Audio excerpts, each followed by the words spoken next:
All right, hello, welcome everyone to the VALOR workshop, Vision and Language-Oriented Representations in Intelligent Transportation Systems, topics in semantics, explainability, and interpretability.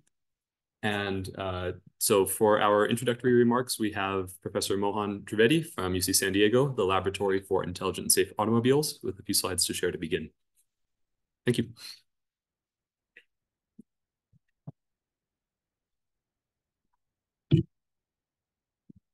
Wonderful. Welcome all. It's indeed a great pleasure to see some of our old friends as well as some new ones for this, what I believe will be an important topic for us to engage in for the next several years. Thanks to multiple institutions, we were able to do this. Sorry, I cannot show all the institutions, but obviously UCSD is engaged. We also have UC Merced, which is one of our finest and newest campuses of UC system. And Professor Greer is one who has made a lot of effort in bringing UCSD and UC Merced closer together. And he's starting a lot of wonderful activities there. And I'm sorry, Walter, I do have Technical University of Munich's logo, but somehow it is getting chopped off. But I must also say that our collaboration with Technical University of Munich goes back to probably 5-6 years. And one of the core collaborators with us has been soon to be Dr. Walter Zimmer. And he has been very prolific in the field. And what is so wonderful is that with him and his team of probably 10 students, Ross and his team of probably 6 students or so, in the last 3 years or so, we started doing things. And then we realized that this is such an exciting area and such a vast area that we cannot do it all by ourselves. So we decided to do this workshop so we can engage larger community in this. The key words here, so if I go to the next slide.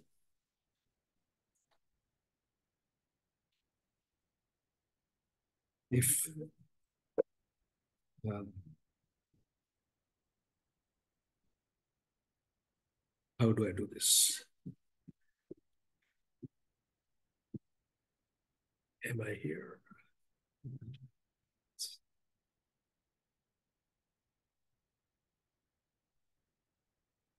No, okay, so are we here now? Excellent. So a few things I just wanted to share with you here are things in the title of this slide. So obviously we are emphasizing vision and language-oriented representations. And I also have a thing which got chopped off, but it says it's our passion and long-term quest to make safe autonomous driving possible. Autonomous driving is in some sense a done deal, but safe autonomous driving is yet to be done.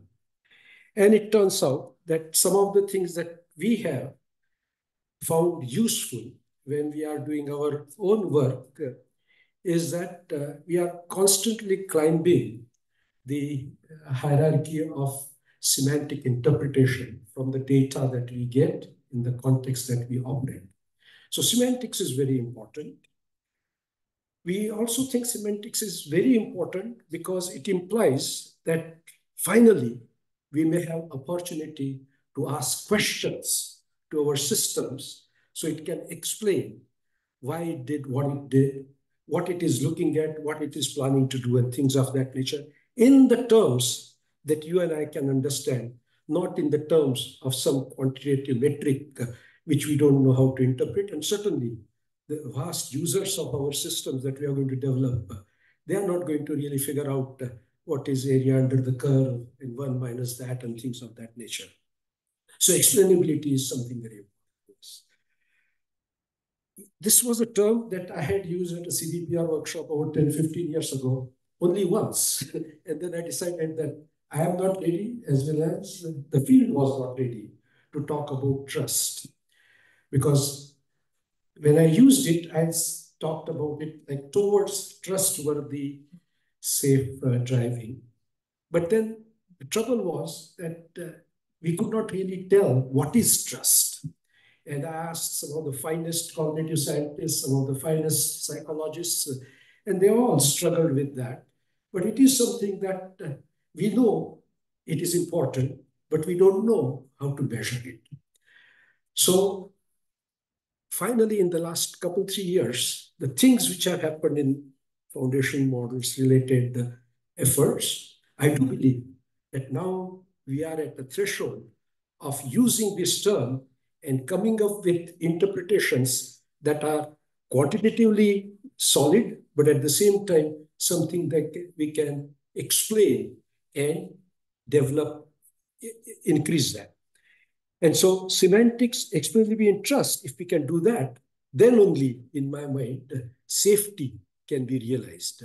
So with that as an overall umbrella of things that we would like us to engage in, we really appreciate all of you for doing the hard work in preparing the presentations and also sharing that with us. So with that, Walter, what do I do? Continue. All right. So Walter takes over.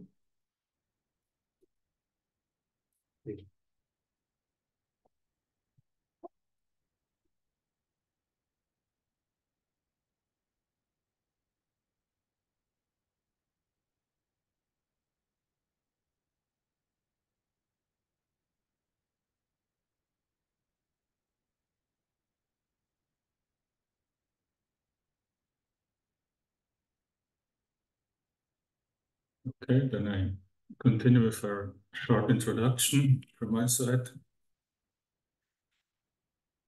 So I shortly introduce the workshop organizers, like Professor Trivedi did before.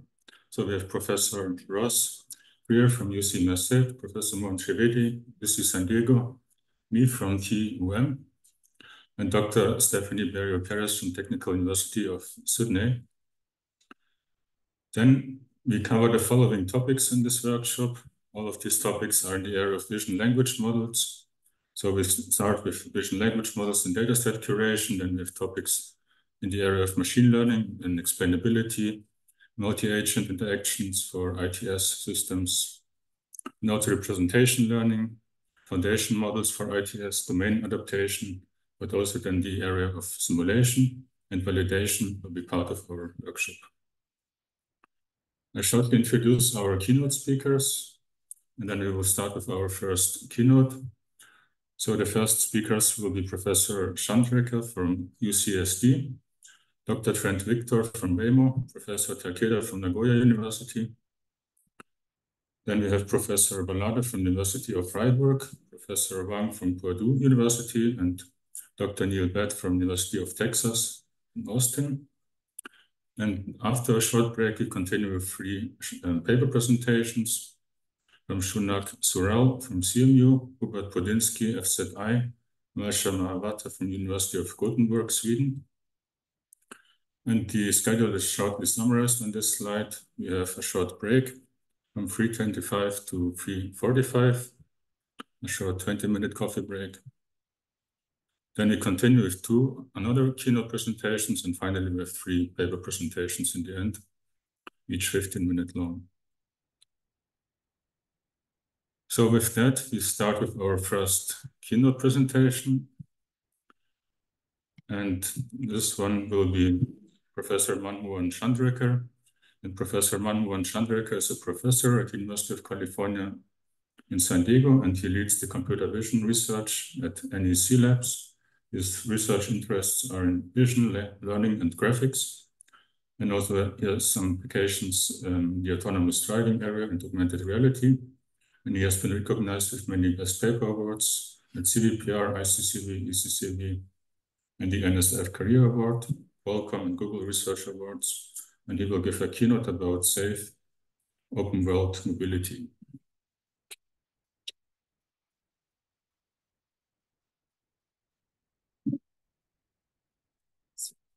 this. We can present on Zoom. Space for my laptop here.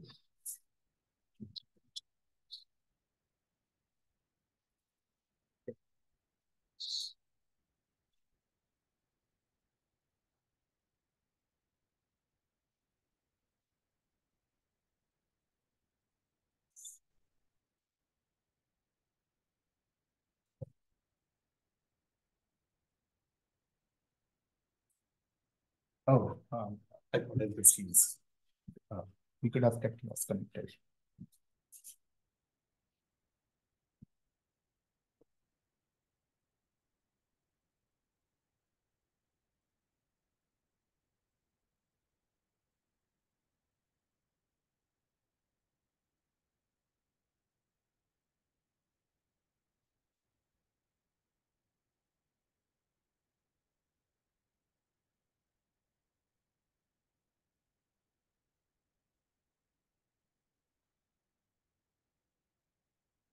I can do it.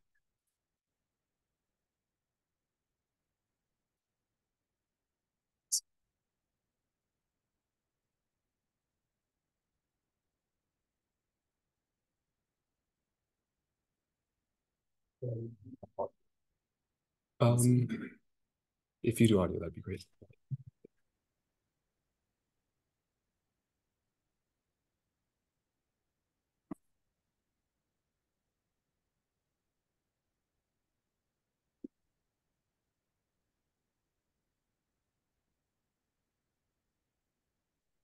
Okay. All right. Thanks for the introduction. Yeah, so as Professor Mohan introduced, it's great to see familiar and new faces out here. And so I'm going to be talking about continuing the theme from Professor Mohan, safer open world mobility. All right. So now I guess mobility or intelligent transportation is something which is an evolving concept today. We have the traditional notions of what is a vehicle, which is a physical device that transports people and goods, right? And it responds to human decisions.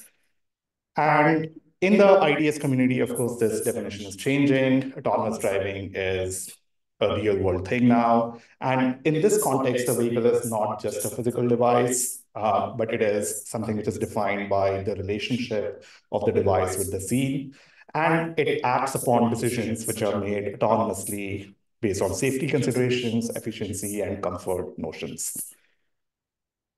But also there are concepts beyond that, where we have connected mobility, where a vehicle is defined by the relationship to the traffic, other traffic, and the infrastructure. And in this case, it's not just decision-making, but communication, which is also an important aspect. But of course, vehicles and transportation is for users. And there's a notion of user-centric mobility, where the vehicle is defined by the relationship to the user. And here, the vehicle will make decisions based on not just what's happening in the scene, but based on the user's preferences and with a view on enhancing their productivity. And really, everything in the intelligent transportation space is something where the vehicle is just a physical realization of what would eventually be a software-defined construct. So everything from product design to the supply chain to manufacturing to all the way to deployment of autonomous vehicles on the road is something that will happen increasingly in a world of digital twins. And so the first message that I'd like to start with is that the future of intelligent transportation is software defined, right? So we are going to have a future which is autonomous, which is connected, user-centric, and which is digital. And this is important because this will lead to revolutions in safety, ubiquity, sustainability, and productivity. And of course, while most of what I'll talk about would be from the perspective of autonomous cars, similar technologies are also applicable to other modes of intelligent transportation. So traffic AI with V2X or infrastructure maintenance and monitoring, these are also important applications which will derive the benefits of the things that we talked about today. So a key need, according to me, so as Professor Mohan also said, autonomous driving is out there today, right? So we can buy our rides on Waymo as of today. So, but it is also something which is really, really painful to scale. And that's because it is fundamentally an AI problem at this point. So it used to be a design and manufacturing problem, but now driving is an AI problem. And that means that we expect AI to work in all sorts of scenarios, all sorts of conditions. And that is a very, very expensive process because fundamentally, when we are talking about driving, we are talking about a long tail problem. There are things that we are trained on, and they are the usual things. But then we have to be safety conscious, and we have to be able to handle everything that is unknown or unusual in the world out there. And for a safety critical problem, that poses special challenges. But I also believe that in the past 2 or 3 years, the world has been changing very quickly, especially in the domain of computer vision and machine learning, where there have been 5 big advances, I believe, in the past 3 or 4 years. Vision transformers have become practical to the level that they are actually deployable on cars today. We have had the advent of diffusion models and vision language models, which allow us the ability to simulate and the ability to interact. Neural rendering in a similar mode, where we are able to get very faithful digital twins of the world, and us being able to reason with all of these things in an embodied environment where our agent is immersed and interacting with the environment and all other agents. So maybe it is time for us to redesign autonomy stacks. And if open world autonomy is the key focus, then what I argue for is a new form of autonomy stack where we have tightly coupled vision and language-driven stacks that cover decision, that cover simulation, and that cover the DevOps or the development process for a self-driving car. And such a decision stack, I would argue, is something that allows us to make better decisions, greater functionalities at lower costs. A simulation stack which would be fully automated and which would increase our preparedness for all these long tail scenarios that are a bother. And a data and DevOps stack which will allow for efficient development and testing, because really all of this has to be done at a global scale. So talking about perception, we have opened up vocabulary models, and having these models is something that can allow us a granularity of decision making that conventional object detectors do not have. So for example, detecting a vehicle as an ambulance instead of a van tells us that we should have a different type of driving behavior, or a car with an open door, we maybe want to give it more leeway as compared to a parked car with a closed door. Or if we detect kids instead of just people, then again, there's a different, safer driving decision that we would want to make. And so we have been developing such vision and language-based open vocabulary detectors. And so these are trained on very large-scale data, so they work very well in the real world. But also these are based on big transformer models, which we have also found ways to make them efficient, so that they are deployable at 10 plus hertz on a real autonomous platform.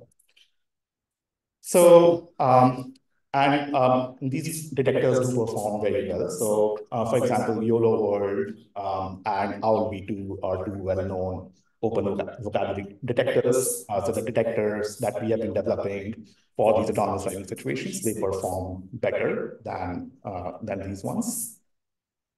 And really there is, we can try and like put all of these different detectors on various axes. Now, one thing that does help across all of this is more data, right? So really these detectors are the ones that are reaching these performances that I'm talking about. They are trained on millions upon millions of images. So not just image data, but language data and reference expressions data. And this is then something that really helps. So model size helps and large data helps. Of course, we need to then figure out how we can get these transformers to be efficiently deployable on a car. So that's where the challenges are. Now, besides object detection and so on, there's also a lot of space for multimodal vision language models out here. And again, there are lots of multimodal LLMs that we can use. But again, for an autonomous driving type of application, even if we are doing it in the back end, not in the car, we do need data efficiency because, again, safety critical scenario, open world problem, we need to have some bounds on the data that we are using. But at the same time, our decisions have to be very grounded. So low hallucination is a big requirement here. So we have been developing models that do achieve this type of, that should be predictive reasoning, not spatial. So for the driving scenario, different from traditional VLMs, I think there are a few things that are really necessary. One is predictive reasoning and causal reasoning. So in many applications, we need to be able to attribute causes and predict what's going to happen in the future. So an example like this, where we are able to determine that a car is about to cut in front of us based on the visual evidence that we see. And okay, so as a label swap, so this should be spatial reasoning. And another critical component for making decisions in the space is we need to be, everything is metric in a driving decision. So we need to be able to have the ability to predict metric distances, orientations, and so on.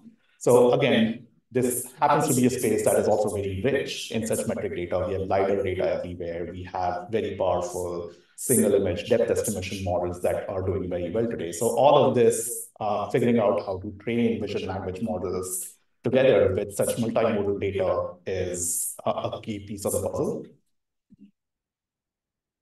Now, besides perception, a critical component for driving is also planning, and large language models happen to be very good planners, but they also happen to be, in my opinion, sort of okay planners. Like they will give you an approximate plan, but driving, we don't want to approximately hit a pedestrian, right? We want to exactly evade a pedestrian. So the key is that LLMs, if you're using them as planners, they are really good at external knowledge, external reasoning. But the fact is rule-based planners which are deployed on cars today are really, really good. They handle 99.9% of the cases. It's those 0.1% outliers, open world challenges that we need an LLM for. But the key is to be able to ground the LLM in the planner that we know executes well in the real world. So that's what we have been doing, have an LLM as an external reasoner. But what the LLM really does is not give you trajectories. The LLM gives you parameters of the planner that can then be safely executed on a car. Right? So, and this happens to work pretty well. So this is a state-of-the-art planner, the winner of the new plan benchmark last year. And in this complex scenario, white is the ego car there. The ego car happens to crash into cars which are coming off a curve from a side lane. The LLM does pretty well in this scenario. And so as you can see, it evades the collision. But not just that, it is able to come up with a reasoning for why it executed a safe behavior. And what I've highlighted in yellow there are the parameters of the rule-based planner that the LLM has essentially determined are critical for it to be able to avoid a collision in this case. Now, this is something that we can then, of course, evaluate on benchmarks like new plan. So although new plan came only last year, it happens to be saturated pretty quickly. And as I said, because standard rule-based planners work pretty well in most driving scenarios. So in blue, you have the rule-grounded LLM planner that we are proposing. In gray is the previous state-of-the-art, a pure rule-based planner. And in orange is a pure LLM planner, where we are tasking the LLM to give trajectories directly. So as you can see, the hybrid works pretty well. And very importantly, LLM Assist, as we are calling it, it engages in 11% fewer dangerous driving scenarios as compared to previous state-of-the-art. So having access to these open world perception and planning modules then means that these are things that can be a part of a continuous DevOps process, where given images as input, we can find, identify issues. For example, a wheelchair is not detected, but then combine that with a vision language model's reasoning to curate similar images from a large-scale data set which might have such wheelchairs. Thereby, thereafter go to an open vocabulary perception model to give us candidates for or pseudo labels for these missing categories, and have an LLM as a verifier for self-training, for the self-training outputs. So I think automated DevOps cycles like this can be very interesting. Of course, these are also complex workflows. And maybe one possibility that we have in the future is for LLM agents to be automating these complex workflows, right? So everything that we have in a development, self-driving development cycle is essentially lots and lots of interactions between experts, right? So graphics experts and AI experts, et cetera, et cetera. If we can automate all of this through, and the final output here really is code, right? So what we want here is a code planner, so essentially a code LLM planner, which is grounded in all of these open vocabulary models that know what self-driving tasks are about, but also external knowledge bases and the sort of things that LLMs are not good at, for example, numeracy, constraint satisfaction, and so on. And having all of these to be able to synthesize code, which is then deployable for a practical application. So for example, we can ask a straight up multimodal LLM, can you turn right here? And it might or might not give you the right answer. But passing this to an LLM agent, we get this extra level of explainability or interpretability to the output, where the LLM planner will generate code which looks at bounding boxes, looks at the interpretation of the, so use a VLM to interpret the bounding box and then give you the decision. Right? So similar out here, can I go straight after the stop sign? We have a do not enter for a one-way street out there. And the code planner is then able to deploy the tools in its arsenal, which are things like open vocabulary detectors, VLMs, et cetera, to come at the right decision in this case. And it can also be used for more complex scenarios. For example, there are applications in transportation or insurance where we need to determine what happened in a scene or assign responsibility ratios in an insurance use case. And in this case, there's, again, an arsenal of computer vision tools, but also knowledge bases like rules of insurance, et cetera, that the LLM has access to and is able to come up with the right answers to solve these. The final thing that I want to mention, besides the DevOps part, is the simulation aspect of it, because really, for an open world problem, we cannot expect that we see everything in the world. We need to simulate, and pretty much 99% of self-driving happens in simulation. But the simulation is something which is done by graphics experts, by AI experts, and we want to automate this process. So our vision here is for driving logs essentially to be upgraded to simulation testbeds. For example, on the left here, you have a driving log, and this is a nerve-based approach, which, so there's no learning involved, it's a pure optimization problem. With this single video, we are able to do a full-blown 3D reconstruction of the scene. And in this 3D reconstruction, everything is interpretable. We know everything about shapes, materials, illumination. We can insert objects, remove objects, move them around, and so on. So what this really enables then is to have this ability to start with a video, but then upgrade it to a simulation testbed, where in this video, we have been able to not just do things like log replays, but be able to replace objects, to be able to insert objects, to change the dynamics of the scene, to change the sensor mounting points, et cetera. And that is what a full-blown 3D simulation gives us in this case. But a critical missing piece with technologies like NERFs is that they don't simulate the unseen, right? So they will simulate what we see. But for safety critical applications, we then want to do things like what if? What if there was a green truck which was driving down the wrong way? And that means we have to solve two problems. One, the sort of usual things like cars, buses. Yes, we have lots and lots of CAD models for them. But what if we want to figure out what happens if there's a sky blue ice cream truck or a green pickup with a white trailer in the scene? And these are sort of things where we then resort to text to 3D diffusion models to come up with high quality 3D models based purely on text prompts from the user.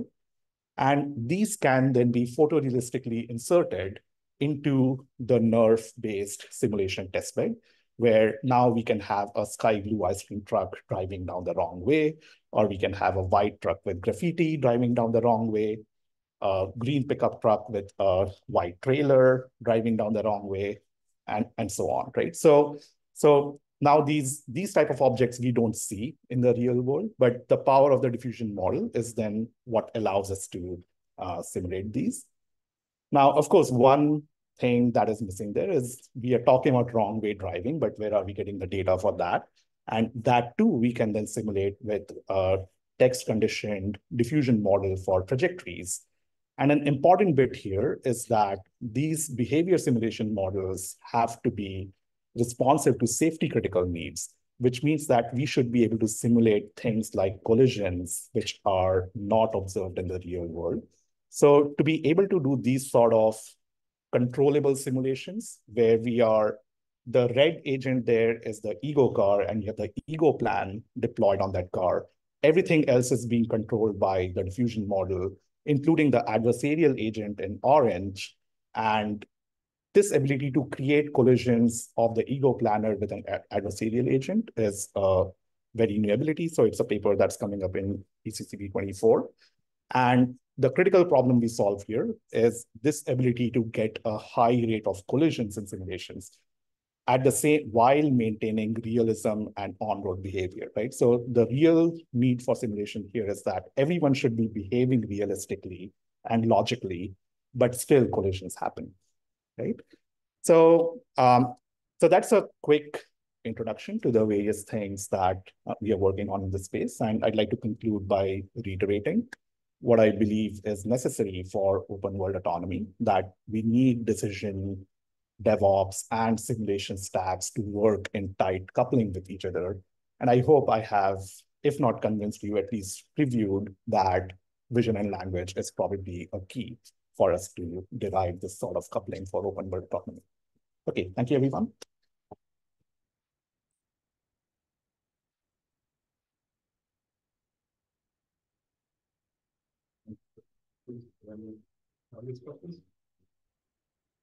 Thanks. Yeah. So I know one of the problems with language models that we talked about is grounding. So just from like single images, they can't estimate distances really well. So I wanted to know your perspective on like creating other modalities like depth, or like LiDAR or like temporal elements like video. But also the cost of that is you can't use all the pre-trained vision language representations you learned in the VLMs. Yeah, so actually the ones that I showed you, they are trained with LiDAR data, depth data, and so on. Oh. So, and I think that exactly as you said, I think that is a critical research challenge for us to solve increasingly better. Vision language models by their nature are trained on, well, so of course, a lot of tag data, but really a lot of GPT generated data, right? So it's like 2 levels of indirection down. So for these sort of applications like self-driving, I really think there needs to be more physical grounding and sensory measurements like LiDAR, or even it could be first order measurements, right? So things like depth estimators, which are trained on a lot of LiDAR data and they work really well in most cases. Figuring out how to get them to work with VLMs is then the key. And here for training our VLMs, we follow the standard instruction following format or mechanism for that. But our instruction following data is generated with the knowledge of ground truth per pixel depth. That's cool talk. I have actually 2 big questions. First question is now in the movie, we all groups basically also talking about I think these 2 things for me is related. So for autonomous driving, do you think that it's necessary to build a role model instead of scratch, or you can utilize something that really build a foundation model to build the commerce and something? Yeah. So at least some of the perspective that we have for our simulation work is that there is need for such world models. And however, so maybe I should distinguish here the type of simulations that we are doing, in the sense that I believe they are more physically grounded than just what a video generation model would do. Because, so let us take the nerf example that I talked about. That is actually a physical 3D reconstruction of the scene, right? So it's as grounded as it can be. in that sense. So we have physical parameters for shapes, for material, for illumination, for dynamics, and so on, which is an outcome of this, right? So I would argue for strong physical grounding. And even if we resort to generative tools, like vision language models or diffusion models and so on, they are grounded in this sort of physical ground truth that we have for shape, material, lighting. Maybe second question is related to what about OEMs also used in your case as well to generate simulation scenarios, etc. So my question is, do you have suggestions of how to measure the realism of such a matter? Because there's a lot of things. We can interpret it by human eye, but there's a lot of data, so to some point it's not possible. So we need some kind of metrics to measure it.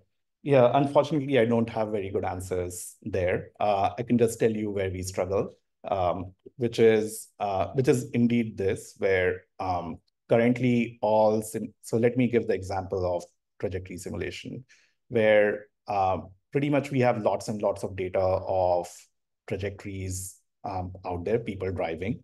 And if you're looking at distributional measures for distance, then what they will measure distances to would be what are good driving behaviors, right? So that's what all the data is about. But what we actually want to simulate are bad driving behaviors, right? And unfortunately, I don't think that there are many good data sets or benchmarks that we can evaluate that on. But taking a more applied perspective of this, my real view on simulations is that currently, the problem with simulations is that they are being run by people like me, right? So they are being run by people who are vision experts, graphics experts, AI experts, and so on. But the real enabler for simulation tools is when domain experts can run simulations. So if we have someone who is an automotive engineer or someone who is a field engineer who has this ability to run simulations on their own and be able to interpret the results, then I think this evaluation question also goes away, because what they will be doing simulations for are things that they know in the field are problems. And if your simulation passes their problems, then it wins. Otherwise, the simulations need to improve. And the promise of these video to test bed type of simulation approaches is that they will take the AI experts and graphics experts out of the mix, that field engineers can run simulations. If they see something is not working, then their data becomes the next round of data that these are trained on with a continuous DevOps process, and the simulation methods would improve there.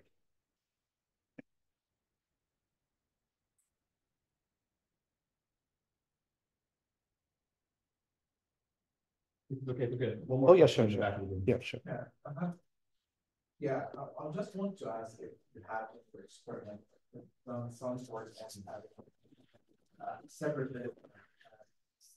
Just communication how the kind of performance will be. So I understand that idea that it's not kind of the whole one clients framework, but we have to really establish vision models, and we have to establish LLM models for each for its own specific task. What if we can, rather than having them bombard them, having as a parent, but rather as a cascade? Yeah. So how this would affect the kind of the performance? Yeah. Yeah. So so I think maybe just maybe a little extension of that view is that I think pretty much everything that we have with a narrow computer vision model, with a vision language model, all the foundational models we have, large language models, is that they are all tools for solving some task. And so I don't think it is about comparing one or the other, but it is about being able to deploy them in a way that they complement each other's properties. So we know a VLM is not going to be that good at numeracy. It's not going to be good at constraint satisfaction. But then I have a calculator for numeracy, right? And I have a SAT solver for constraint satisfaction. So I think the agentic framework that I was talking about is perhaps one promising way in which we can find these complementary abilities between narrow tools and foundational tools like VLMs. Yeah, I was more focusing on the kind of the fit for purpose application. So VLMs is really good, but for some certain applications, especially if I'm talking about like real-time critical applications, so standardizing, for instance, for me at least, it's not reasonable to have a VLM to have like a plan in a real time. This could be like a simulation if they're trying to simulate a really edge cases. Right. It's off, not on the road, but just doing the testing to make sure validation, for instance, of your plan. Yeah. But having a dealer and doing this kind of on board on the vehicle, I think it's a little bit, as engineers, a little bit overkill to have this sort of huge model in order to just do the plan. Despite the fact we have a really well-established planners that's already doing a good job. The problem is not that the planner usually is maybe other problems in the perception, for instance. Yeah. So yeah, I just wanted to see if there's some sort of direction in this having using LLMs and visual models as just separate cascading stages rather than having to, I don't want to say we just find approach. Yeah, yeah. So you're absolutely right. I think so one thing in defense of VNMs would be, I don't think that they are that far from being real time. So if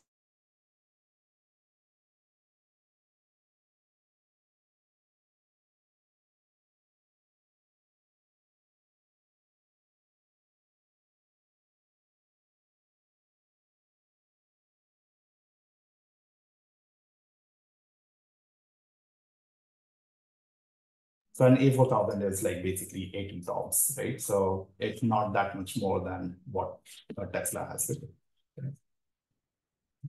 Thank you.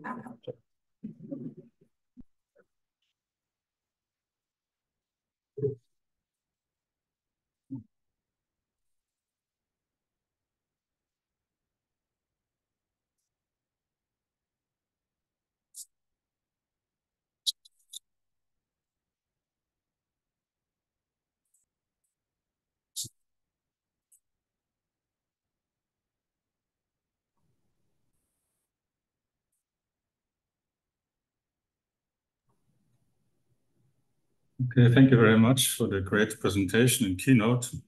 We will then continue with our next keynote speaker, and this is Dr. Trent Victor from Waymo. Dr. Trent Victor is the Director of Safety Research at Waymo. He oversees safety research to support safety evaluations and strategic initiatives. He provides his expertise in the areas of collision data analysis, collision causation, injury severity assessments, and naturalistic driving data research and analysis. Dr. Trent Victor will give a keynote about safety at Waymo.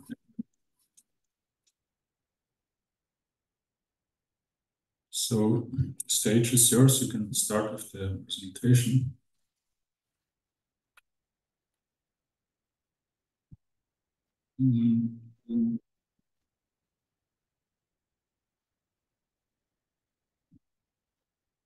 So we can see your screen, but you need to unmute. You can't see my screen. Oh, now you hear me too, right?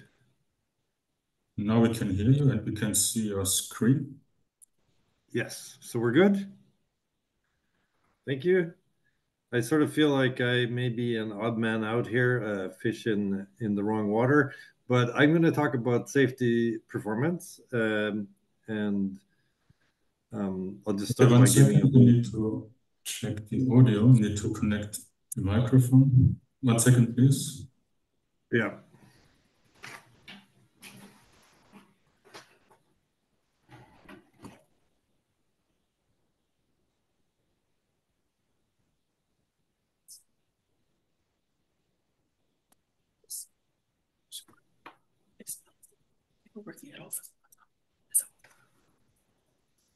Am I okay? You hear a little bit, but maybe you can turn it up. Can we connect the speakers? I think the speakers should be. Let me get the IT guy, because I'm not sure. Okay, 1 second. We need to connect the speakers and then we can proceed. So you want me to just wait?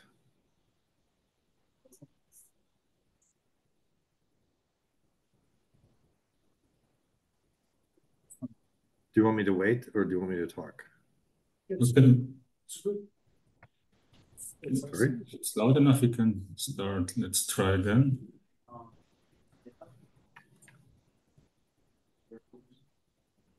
Do you hear me now? Okay. Can you say something again? Yes, hello. Do you hear me better? Now it's better, yes. Okay, we can proceed with that. Okay, thank you very much. I'm going to talk about safety performance at Waymo. I don't know if this will be off topic or not, but this is how we measure safety, and I'll talk about that. So right now, just a little recap, maybe you're aware of where we are as a company, as a service. We have 100,000 paid passenger trips per week without a human behind the wheel.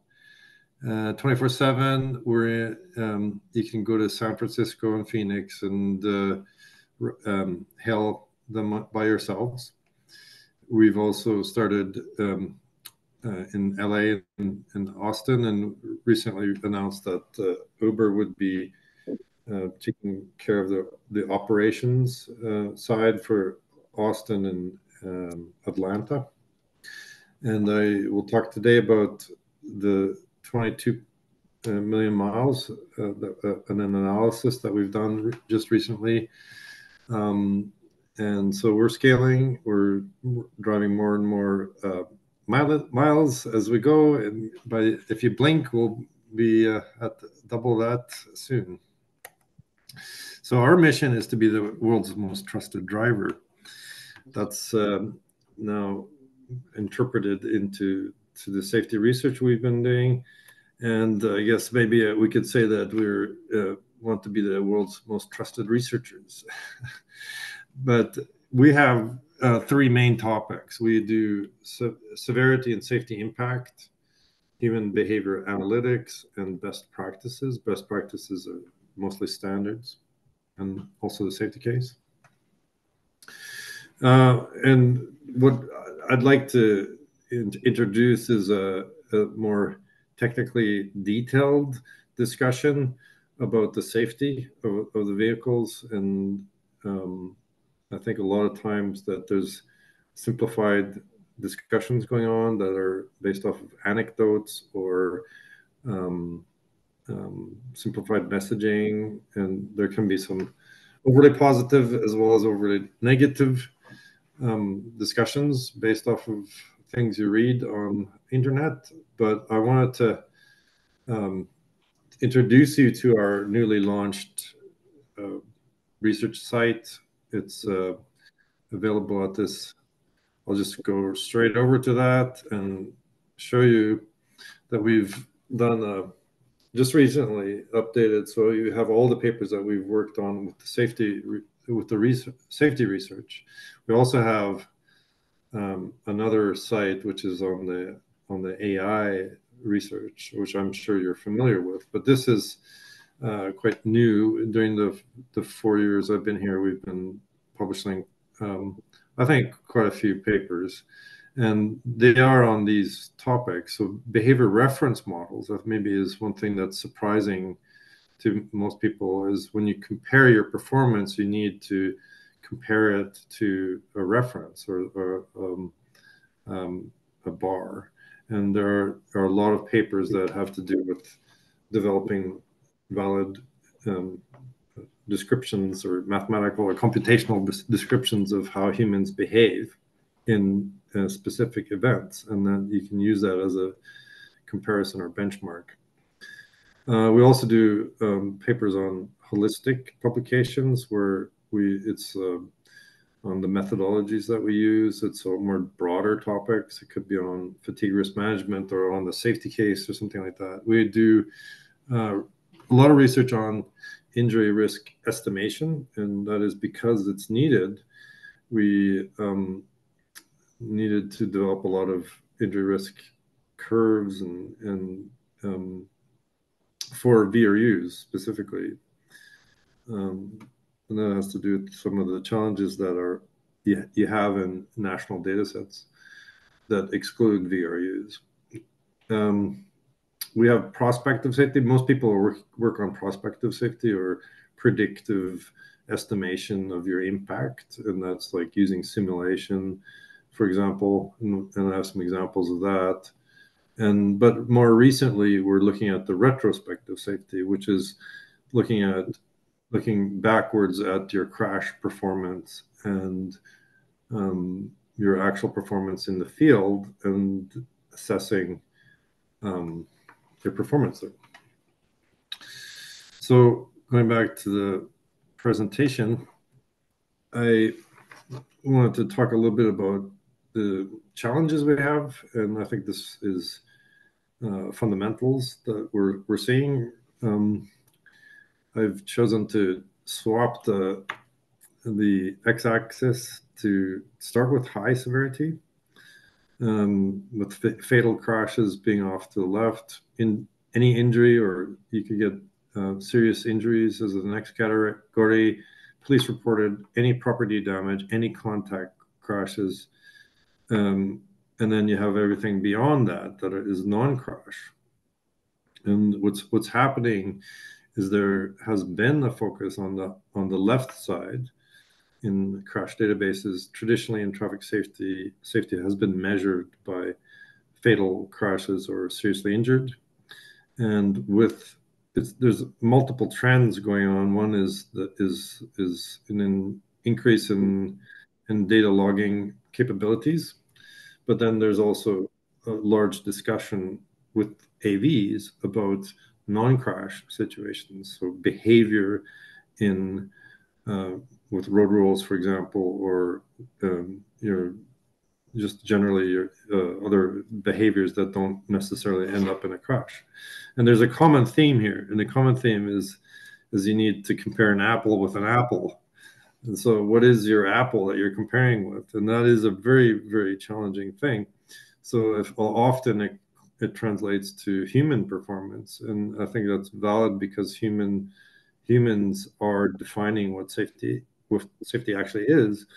It's an inherently human experience with safety because it has to do with injuries and the way the body tolerates impact. One of the things we've done to better assist in this assessment, retrospective assessment, is to work together with a consensus paper. We just released this, and it's called the RAVE checklist for recommendations on the challenge and how to properly do a retrospective safety study. I think this is something that we all need to get good at. So this is part of our effort towards that, with a wide range of people at different companies and academics and insurance companies, etc. So when looking at human crash data, there's a lot of assumptions that it is measurable, but there's a lot of challenges with that, and that's what that checklist does deal with. And one thing you would like to do is create a set of valid benchmarks for human driving to compare against, and that does have a lot of challenges. And here are some benchmarks that in a paper that we've recently done. And what you see in this case is towards the left is the less severe, and towards the right is the more severe, is that there are some challenges. One, towards the left, as you decrease in safety, the reporting thresholds and the underreporting is very common. So if you think you want to measure every contact event, in anytime you have a contact, you can think of that as how often is that reported? How often do you see scratches and dents reported in human data? And if that isn't reported, which is there's an estimate of 60% underreporting, how would you correct for that? So then there's a lot of discussions around what's an appropriate correction for that. And as you move towards the right, you see that there is less need to do corrections, but still you need to filter out the various invalid comparisons. So it's a very challenging area, although it does appear at first sight as something that should be easy to do to calculate crash rates. It's not. The other website that we just launched, and this is, I'll go back into the live version of it, is here. It's we've went through the details of how we measure safety impact, and this is an open data set. It's for you to download, and what we're doing is we're updating this website with the data hub regularly, and we are this gives a current picture of how much miles we've driven. Here's an overview of the impact we're making. We're seeing airbags, airbag deployments, injury crashes, and police reported crashes as significantly being significantly reduced. So this is a major achievement, obviously, and this does exclude fault, or the topic of fault or contribution is a thorny topic, but it is a topic that we have dealt with through collaboration with the insurance industry.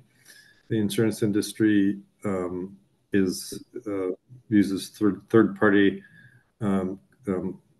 liability claims and has been doing this for many, many years.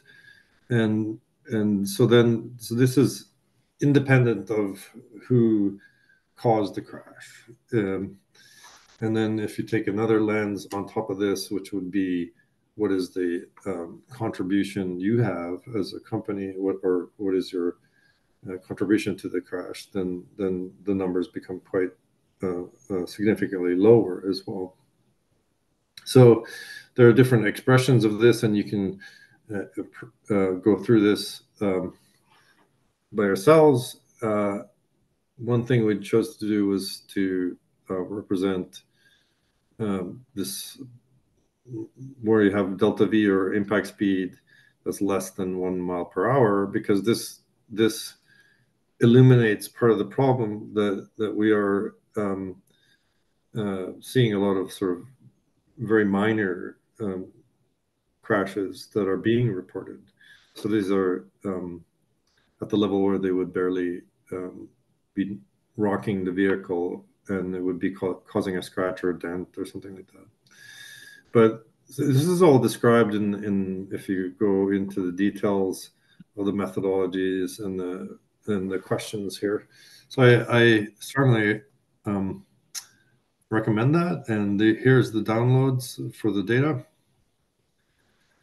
But going back to the presentation, I wanted to say that this is, of course, not the only thing we're measuring. This is an outcome. This is the outcome of many different methodologies that are safety methodologies. So what we're seeing right now is after deployment, you can look backwards and see how it went. But most of safety assessments that we're doing at each software release it's a set of 12 different methodologies. So safety is a very complicated topic, and there are many different topics that you need to assess, and that is done at every software update, and so it's a multifaceted assessment that's needed that we do. But I touched on the driving behaviors, or the more plentiful non-crash events that you need to assess. And part of the assessment there is to use, like I said, a reference or driver or a behavioral model that you compare against. And I think this is something that it's a whole research topic by itself, where there's a lot of exciting work that's being done to estimate what an attentive human with their eyes always on the conflict, how would they have reacted in this specific situation? And then you can compare against that. And this is an example here of us doing that in a simulated data set that was the fatalities, all the reconstructed fatalities in Chandler during a 10-year period. So this is an example of how you can see how we avoid crashes in comparison to this model. And that does become important because you need to have methods that also look at the event level, at the individual event, and look at the safety of the individual event, in addition to the aggregate, which was what I was talking about previously. But in conclusion, the Waymo driver is improving traffic safety. And I think this is a major step forward. And I just wanted to give you some idea and point you to the latest research that we've done.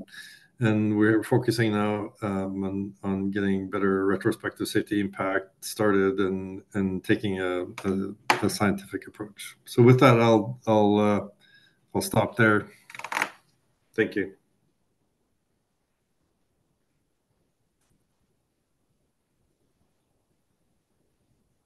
Right. Any Thank questions? you, Dr. Victor. Yeah. Are there any questions in the room that I can put forward to the mic? I'll ask, please.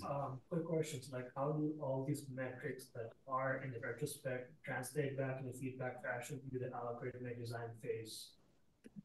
So the question was, how do all the metrics that are determined feedback into the algorithmic design phase? Yeah. Yes. Good question. So yeah, so this is a software assessment, and you can expect there's many metrics and many performance descriptions of the software, and that is described in the assessment. So it's like a feedback loop that comes from how our performance is at that specific software, and that is that's given back to the various groups that have both contributed to the reports themselves, but also if there are specific issues, you engage the teams that need that information. And I have a follow-up on that. So like, let's say we get as the output metric is like crash statistics or something. So how do you know which team referred back to like what part of the system is failing, like the perception, localization, or what different part of the system is failing? So do they all take into the data, or is it just a specific way to determine who takes the data? It's a little hard for me to hear the entire question. The question was on the modularity. So when you have these summary statistics that are generated in your safety, how do you determine whether that's a perception issue, a control issue, a sensor issue? How do you feed that correctly? Yeah, so if you have for example, a collision that's of interest, then you of course know you can go into that specific event and look at the root causes. You can look at there's a triaging of each individual issue, and yeah, that's a normal way of doing something. But you also try to look at trends, or look at if it's a one-off, that's an unusual thing, or if it's a performance regression, or if it's something else. Thank you. And one more question. Is Waymo using models which generate natural language as part of its safety stack, whether to describe accidents that have happened or to describe simulated experiments? So this is an area, I'm not an ML guy myself, so I know that we have the best of the best at Waymo that could answer that question better, but I'm sorry, I can't answer it. Great. Thanks. Any other questions in the audience? All right. Thank you again, Dr. Victor. Okay, thank you very much.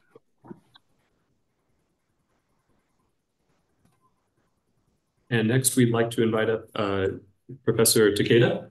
Professor Takeda is a senior IEEE member and received his PhD from Nagoya University. He is currently a professor with the Graduate School of Informatics and the Green Mobility Collaborative Research Center at Nagoya University. His research interests include behavior signal processing, including driving behavior. And in 2020, Professor Takeda received the IEEE ITS Society Outstanding Research Award for contributions to data-centric driving behavior modeling. Please welcome Professor Takeda.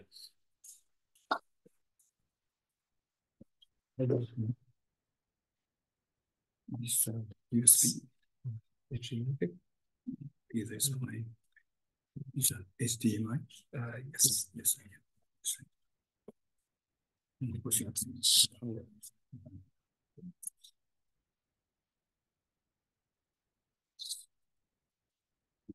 can. For help? Yeah, I can. It's not better now.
Historic work, you know,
I'm going to talk about human-machine cooperation in perception of automated driving. When automated driving systems encounter difficult conditions to continue driving, driver intervention is required, but there are many challenges in taking over vehicle controls. And the more advanced the automated system is, the more difficult the intervention becomes. The goal of my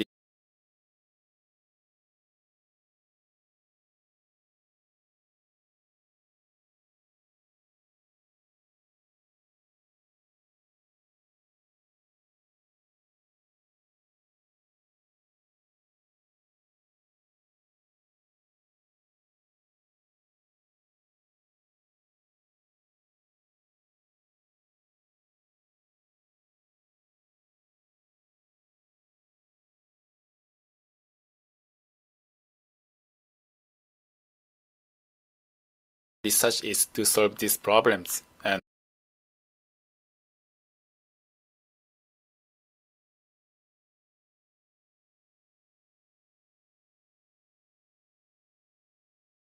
realize safe and efficient automated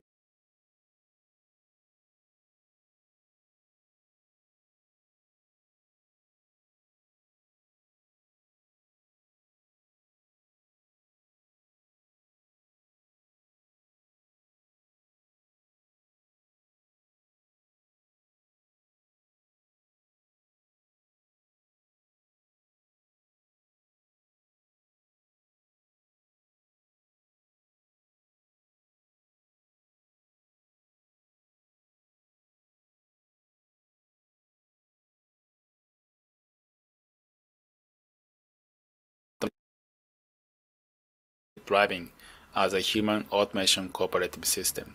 Therefore, I propose a cooperative perception. Here is a demonstration.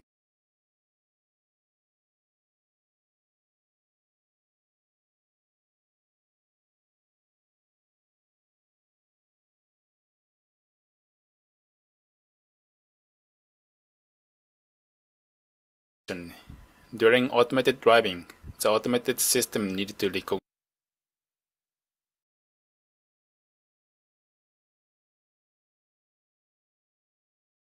recognize the crossing intention of the pedestrian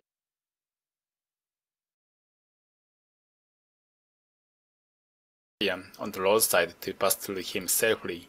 If the prediction is difficult, the result is shared with the operator.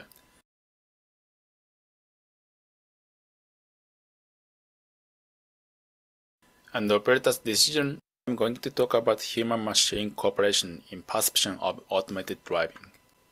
When automated driving systems encounter difficult conditions to continue driving,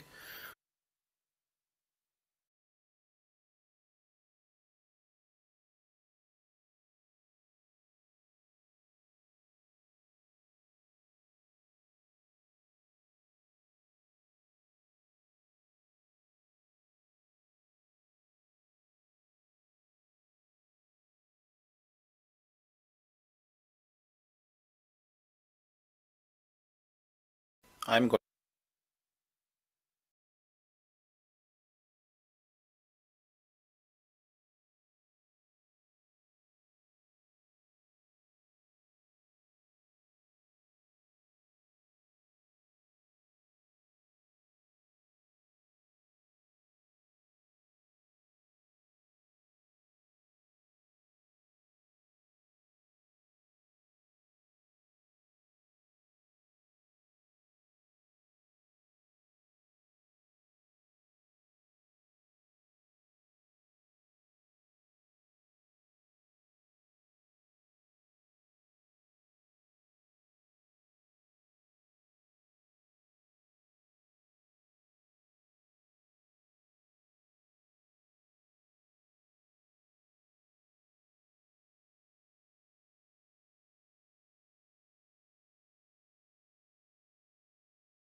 Data is very important for autonomous driving services.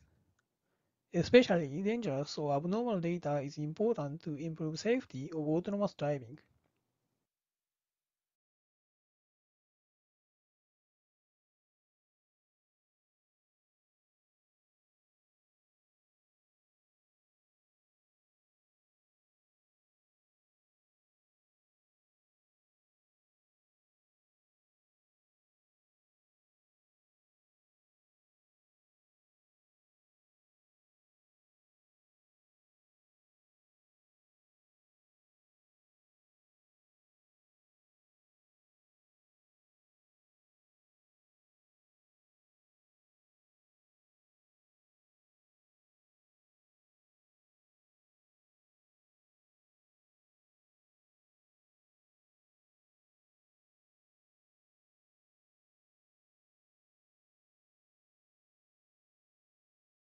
Very safe, so recorded data by driving is also safe or normal. Below video is an example of driving data. As a scene that could lead to an accident, there is a scene that eco vehicle overtake the bicycle, like this, but most of the scenes are safe. So, watching the driving data is very important for autonomous, so recorded data by driving is also safe or normal. Below video is an example of driving data. As a scene that could lead to an accident, there is a scene that eco vehicle overtake the bicycle, like this, but most of the scenes are safe. So, watching the driving video or other data to find required scenes is very time-consuming and labor work.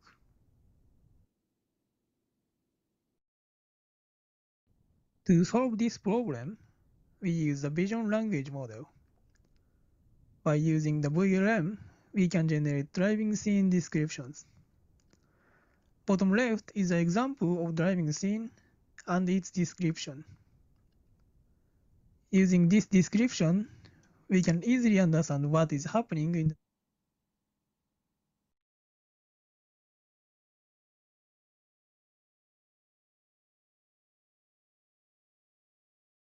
parked vehicle. We can just use the word parked vehicle.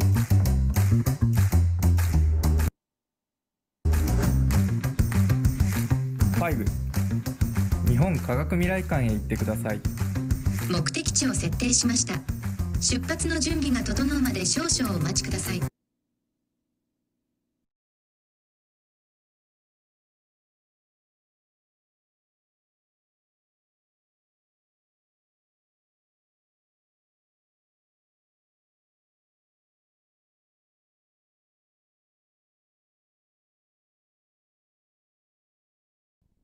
Data is very important for autonomous driving. Data is also, for example, left is an example of driving scene and its description. Using this description, we can easily understand what is happening in the driving data by not watching the video, but just reading the sentence.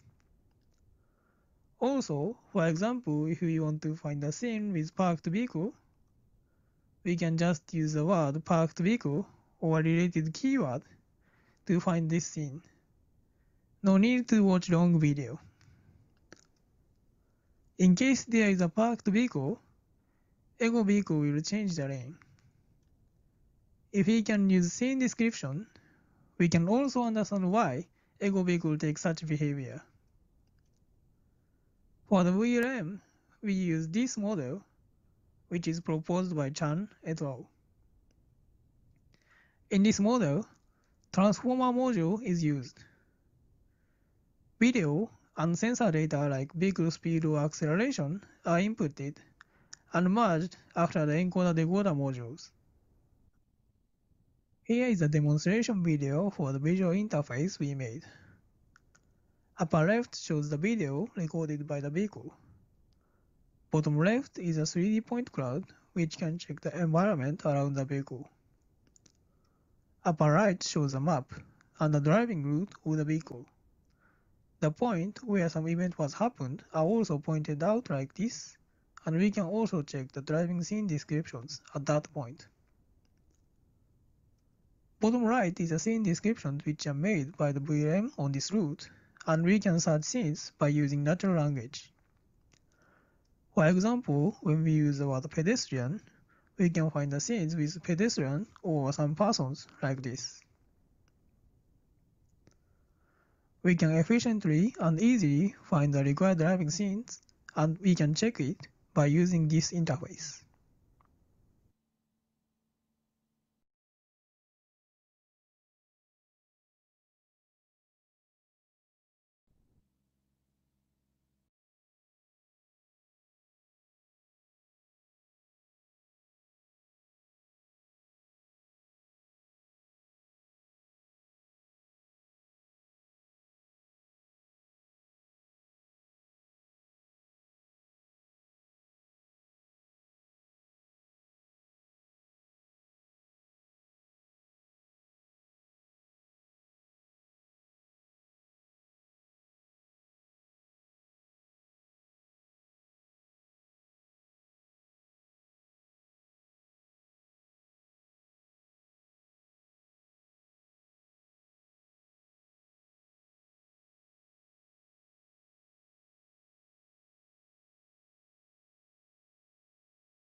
Hello everyone, here we introduce our research on traffic scene representation based on a topological graph.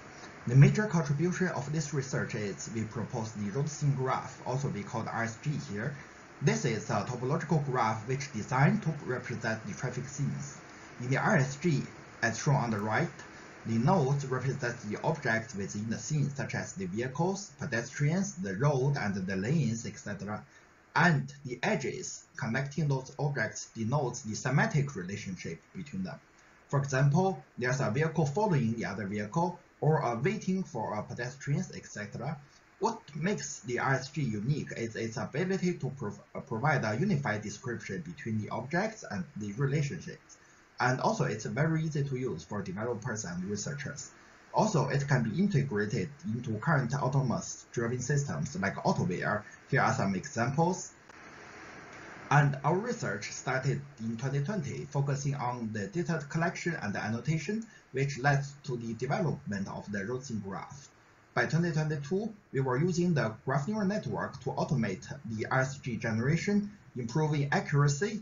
By incorporating the HD map data we applied in the color simulation environments, exploring the digital twin technology.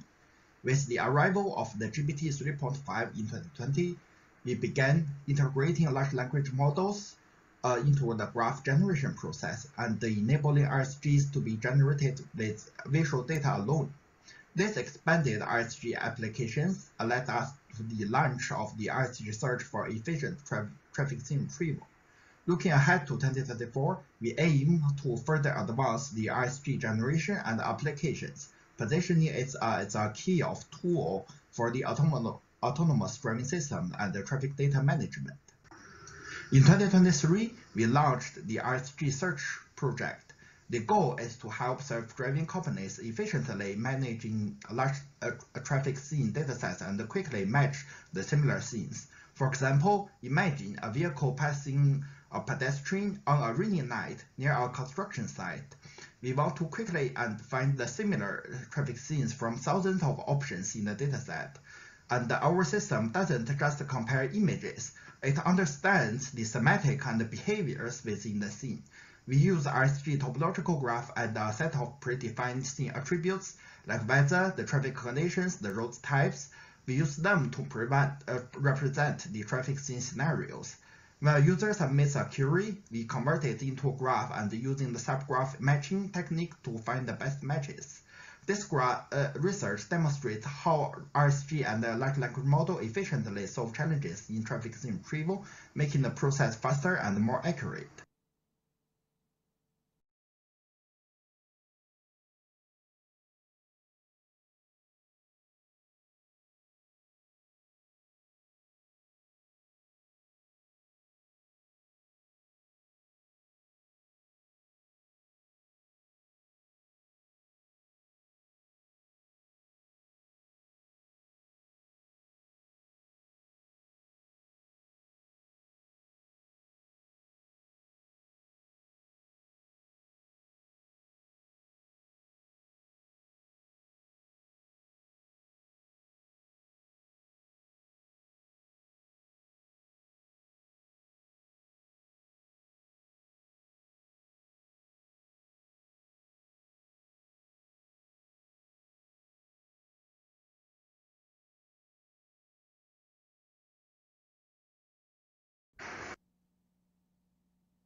So LLM environment representations are typically limited to textual descriptions or list of objects or front view images.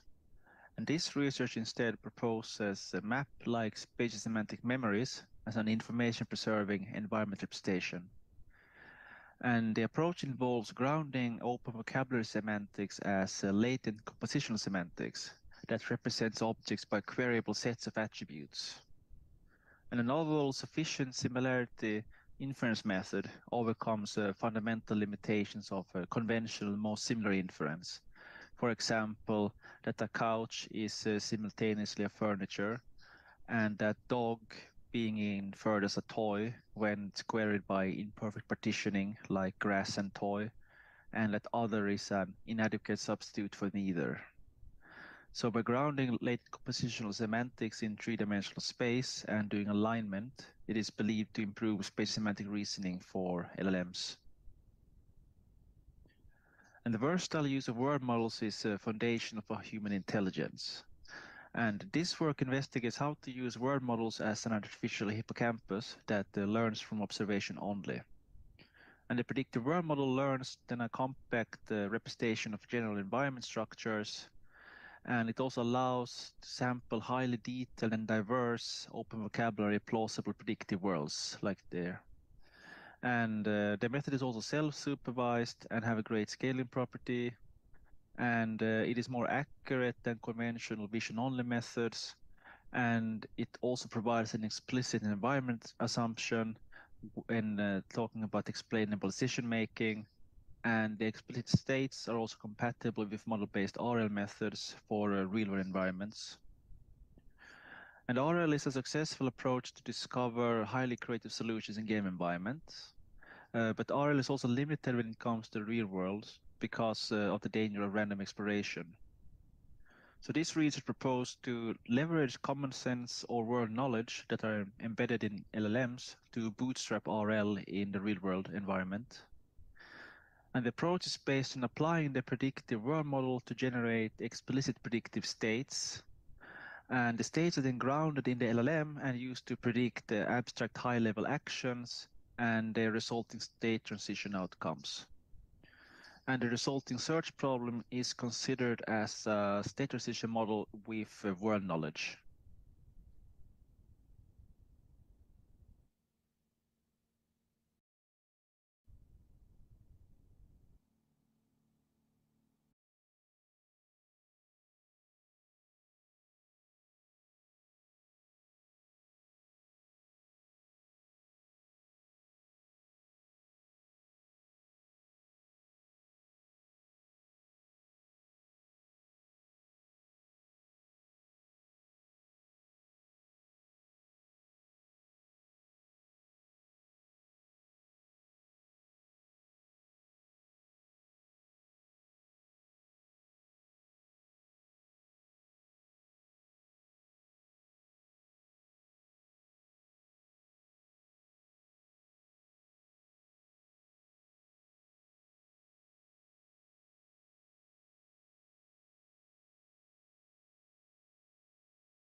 出発準備が完了しました。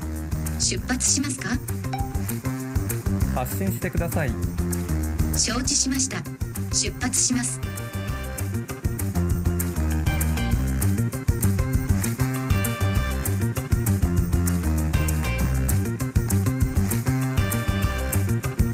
まもなく目的地に到着します。ありがとうございます。こちらこそありがとうございました。またのご利用をお待ちして。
All right, our next speaker, we have Professor Abhinav Valada. Abhinav Valada is a full professor at the University of Freiburg, where he directs the Robot Learning Lab. Professor Valada is a DFG ME Noether AI Fellow and Scholar of the Alice Society. Abhinav's research lies at the intersection of robotics, machine learning, and computer vision, with focus on tackling fundamental robot perception, state estimation, and planning problems. For his research, he received the IEEE RAS Early Career Award in Robotics and Automation, the NVIDIA Research Award, the Autosense Most Novel Research Award, among others. Professor Valada will give a keynote on the topic, Rethinking the Foundations of Autonomous Mobility. Thank you.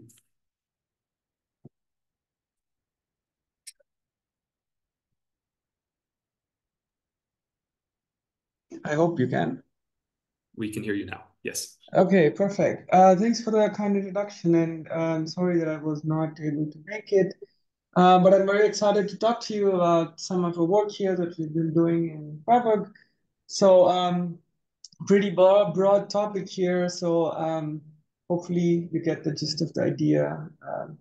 And so let's start with some very general introduction. I think we all have seen tremendous progress in robotics in the past few years. mostly in very constrained environments, such as factory floors that you can see on the top left, but also in more complex environments, such as delivering food with the Savio robots in hotels.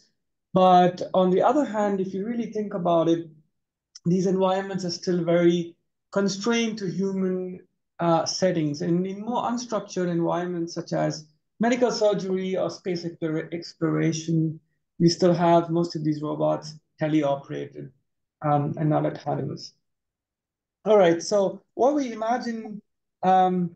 did imagine before is robots to be performing tasks like these. So these are pictures from the early 1900s that you can see here, where we expected robots to autonomously acquire knowledge, learn from the world around them, and perform these tasks in the unstructured world around them.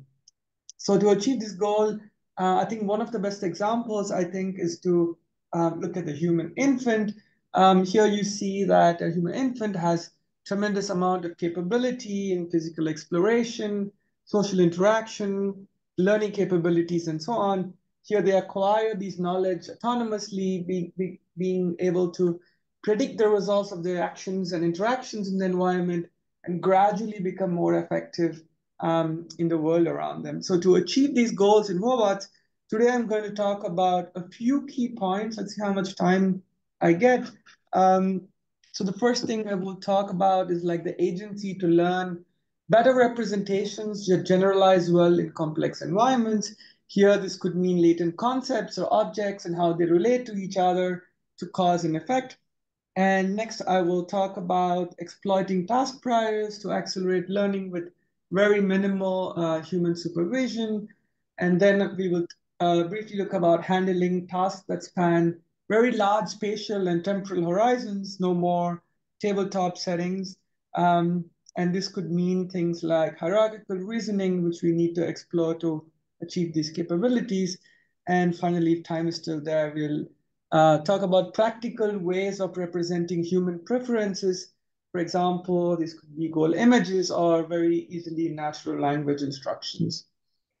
All right, so let's start with semantics, I guess, which is one of the very basic representations that we have perfected. So here's some very early work that we did. I always like to show these very old videos. So here on the left, you can see some work already from 2020, I think, where we were state of the art on pretty much every panoptic segmentation benchmark that is there. So at that time, some of the challenges we were looking at in these networks was like, how do you accurately capture these very thin objects like poles and stuff like that, but also how do you capture multi-scale representations? And since then, this has evolved, I think, much more.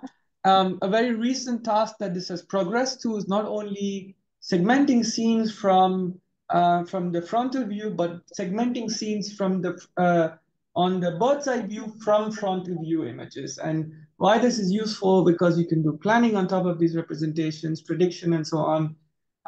So you can do this very easily if you have depth maps or LiDAR data, for example, just using projection. But we wanted to see how much you can push this, but just being able to do this from monocular cameras. So we take a monocular frontal view camera image as input and be able to predict the bird's eye view semantic maps, as you see here. And a bunch of these works over the years that we addressed, but in this initial work, the results from this very initial work that you see here, we propose a transformer model that learns to project basically parts of the world that are flat, like roads and other flat surfaces, and parts of the world that are not, which means things like poles or people, differently into the real world. And these are some very initial results that we've got. So I think this capability that we have achieved in learning these semantics is pretty impressive over the years. However, if you look at the trend of how well we are doing in terms of performance, it's rather disappointing. So even though we have achieved remarkable new learning methods, if you look at the performance, this is on a Cityscapes data set, unfortunately only till 2022, but this has not changed drastically a lot since then. So you can see we made a lot of progress from 2019 to around like 2020. But since then, even though we have done improved the learning capabilities with transformers and whatnot, the performance has pretty much stayed within plus or minus 1 MIOU range. So this was pretty disappointing to look at. And since then, we've been thinking about what are some alternate ways to represent the world that is not pretty much bottlenecked by this data problem, because you can't capture enough of the world with all the data that we can even imagine to capture. So let's start by some human inspiration. So humans have this ability to perceive the world, objects in the world, entirely regardless of whether they are occluded or not. So here you see two images of a dog and a car. So even though here parts of these objects are like hidden, blacked out, but I'm pretty sure if you like keep looking at it, you can imagine to fill in the structure between these hidden parts. And this is because humans, as they grow up and build this internal models of the world, they're able to predict how the scene looks like and how the world looks like. And this forms a very fundamental basis of a cognitive understanding. But however, if you look about cars or robots today, what we do pretty much is get the sensor data and we try to predict what the robot or the vehicle sees on the sensor data, and we go from there. So we wanted to see if we can adopt somehow this A-model perception ability into our autonomous machines so we can do much more about scene reasoning with them. So what does this look like? So here we coined this new task already 2022, some time ago, where we called it A-model panoptic segmentation, where we want to do panoptic segmentation, but in addition, we also want to perceive the entire masks of objects, regardless of whether they are occluded or not in the scene. And at this time, we only tackle the supervised learning approach, but we proposed, we extended two very popular data sets, Kitty and VDD, with all the labels that you need for these A-model annotations. They're publicly available on our website if you're interested. And to show that this is actually beneficial and possible, we have two methods, one from CPPR 22 and the other from RAL after that. And here you see some results. Again, initial results here from our first method, APSNet, and a subsequent method, TAPS on the right. And what's interesting to look at is the green bar here, which shows the performance of object instances. So you can see these previous methods, which don't use our A-model representation, have this not such great performance. But as soon as you add this A-model representation, you're able to improve the performance of object instances with our two methods here, 59.9 and 60.4, substantially compared to the other methods that not. So this shows you that we're able to improve the performance of perceiving instances by just introducing this ability. But this doesn't end here, right? Because this is only stopping at the perception stage. Of course, we want to see how much this trickles down to other downstream tasks. So very quickly, some qualitative results. Here you can see that regardless of, maybe I skip too fast, regardless of occlusion or not, and there are multiple people that are walking in this on the zebra crossing here, we're able to predict this entire masks of objects. People are very hard to do because people are very deformable, but I think cars and other objects, our network is able to get a pretty good prior on this. So since we work on real world data, it's really hard to get the ground truth masks. So A-model masks. So what we wanted to do is, of course, create a synthetic data set. So here we released a synthetic data set of many perception tasks with this A-model ability. Pretty much every computer vision scene understanding task, from optical flow to every segmentation task and so on. And this data set, again, is publicly available. If you're interested to work on this, you can download them and see how much this A-model ability benefits. So we first wanted to see how this affects tracking. So first we wanted to create a network that predicts A-model optical flow. So in addition to standard optical flow, we want to predict the background flow and the A-model optical flow. So what you see here is the A-model optical flow representation, where you can see the flow fields of objects, regions that are occluded also in the scenes. These are actual predictions by training our network here. So we extended the standard flow format ++ architecture to predict basically the standard flow, the background flow, the amodal optical flow, in addition to the amodal masks of objects. And we then use this for object tracking, multi-object tracking, by then using this optical flow to warp these features and IU matching to achieve consistency across the frames. So you see the tracking performance on the right here, comparing the modal performance and the amodal performance. And what you need to look at is the TQ, which is the tracking quality. PQ is the panoptic quality, which doesn't change here because the network is not trained, it's fixed. But if you look at the tracking quality, by only introducing this amodal ability, we are substantially improving over the tracking score without additional bells and whistles, pretty much the same network, but just with this amodal representation.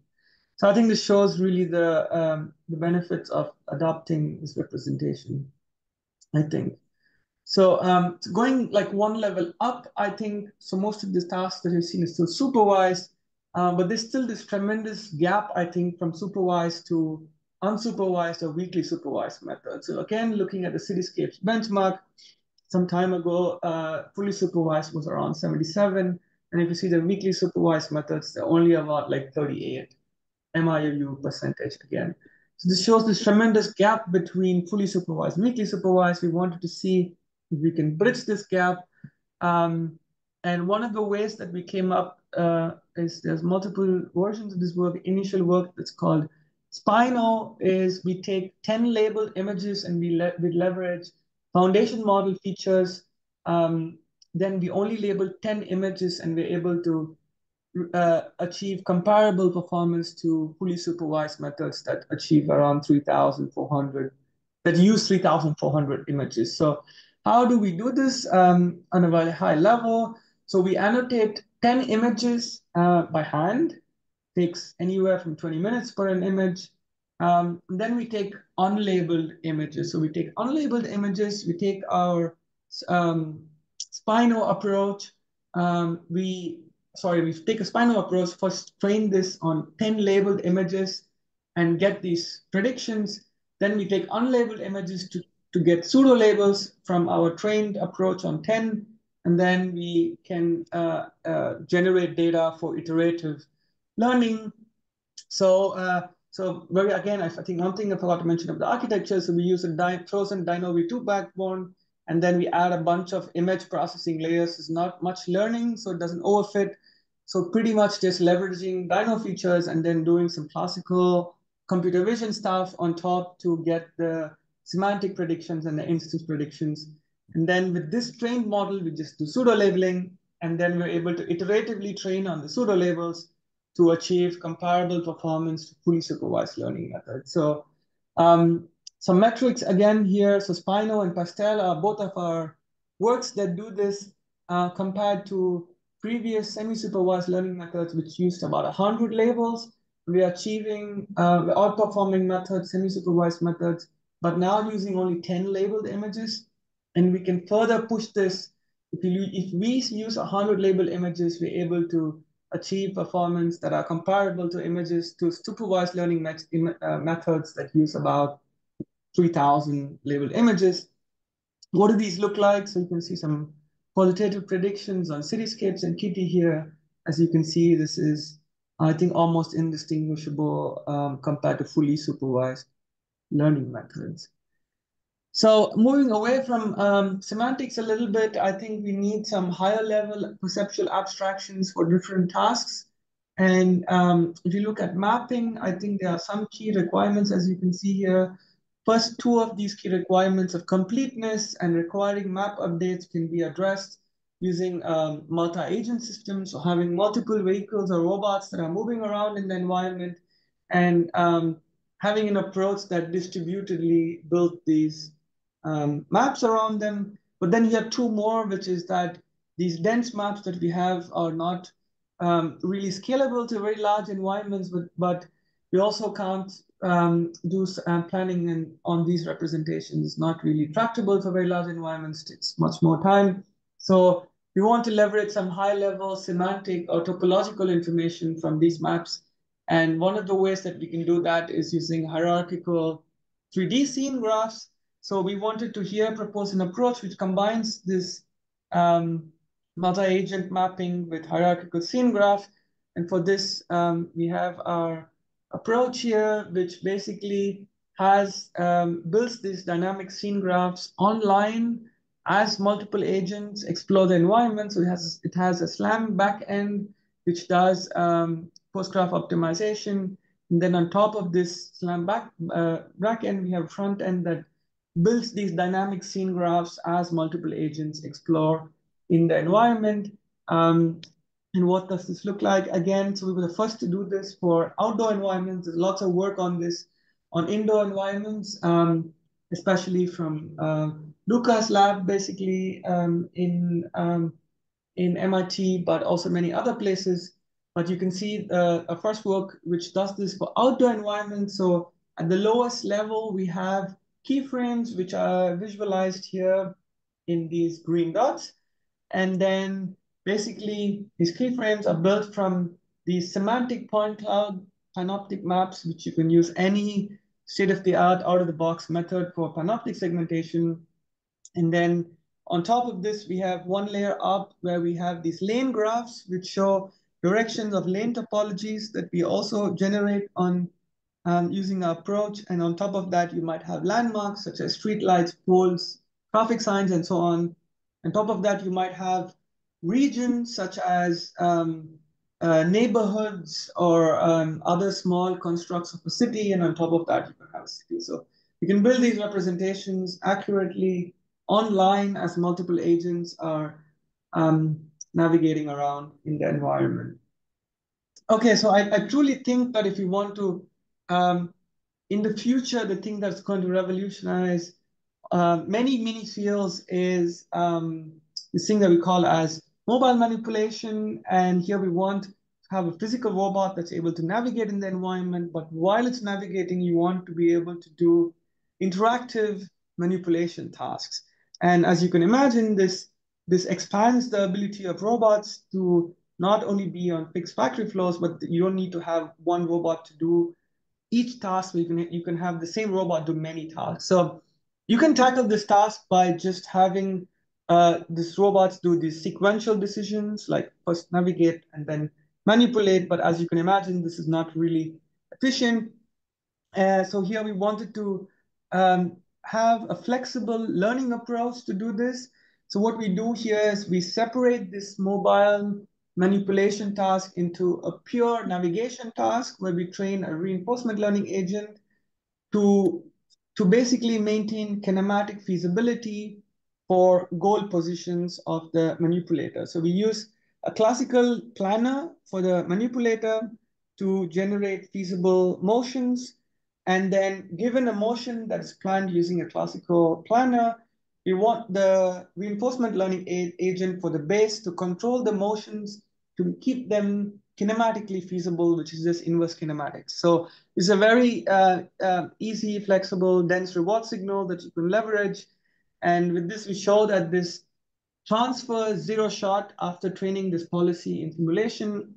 Here you see two different robots. One is the classical PR2 on the top, which you can see here, Tim and Daniel are disrupting the environment, trying to create dynamic obstacles, and our robot is able to navigate regardless of that. Also on the HSR robot in the bottom in a different environment, but the same policy without further engineering, basically. Okay, so we extended this work to more interactive settings, the same work as we saw before, but now we add a hierarchical reinforcement learning policy on top of this to basically do more complex interactions with the environment. So now we want to do things like opening doors to move through the space while simultaneously doing mobile manipulation instructions, but also do other complex tasks like exploration and so on. So what the robot is doing here is interactive object search, where it needs to search for objects in a partially unknown environment and find a given object that you say, like find a mug, for example. And you can see it failed here to open the door, but it realizes it failed right now. There's an instance and it's able to correct for this also. So it basically searches many spaces around to find the object that you want to do. So as you can imagine, here the robot has to do this high-level reasoning over this abstract action space, which revolves again on the semantic memory map that we build on the bottom. So we further extended this work to, as you can imagine, language-grounded navigation. But so here we propose a work that we call as MoMA LLM, Mobile Manipulation LLM.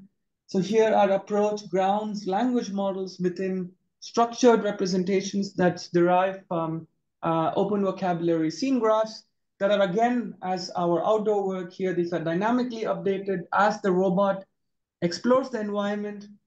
And here we tightly interleave these representations and an object-centric action space.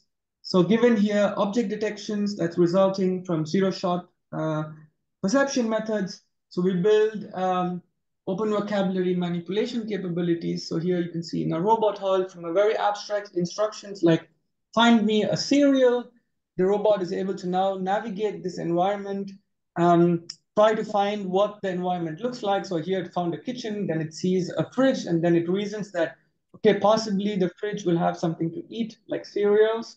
Then it finds a cereal, and then it says, okay, now it's accomplished the goal. So as you can imagine, the robot is able to do these very long horizon instructions from, again, these 3D scene graphs grounded with open vocabulary features and language model-based reasoning. So we also use this for navigation, pretty much the same kind of approach, but only navigation. So here, again, we build open vocabulary 3D scene graphs to navigate in our office, basically here. And you can do things like, in an unknown environment, you can say, go to a Christmas tree on the first floor, and the robot is able to explore the environment, find the Christmas tree, and reach the targets. And we can do this across very large spaces, across multiple floors of our building here, and zero-shot transfer as well.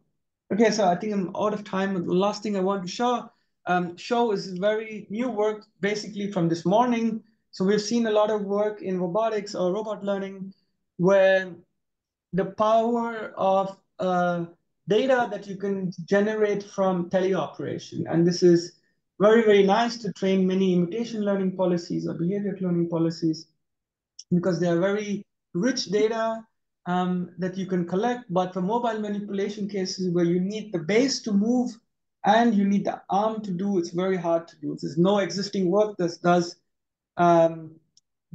this data collection for mobile manipulators.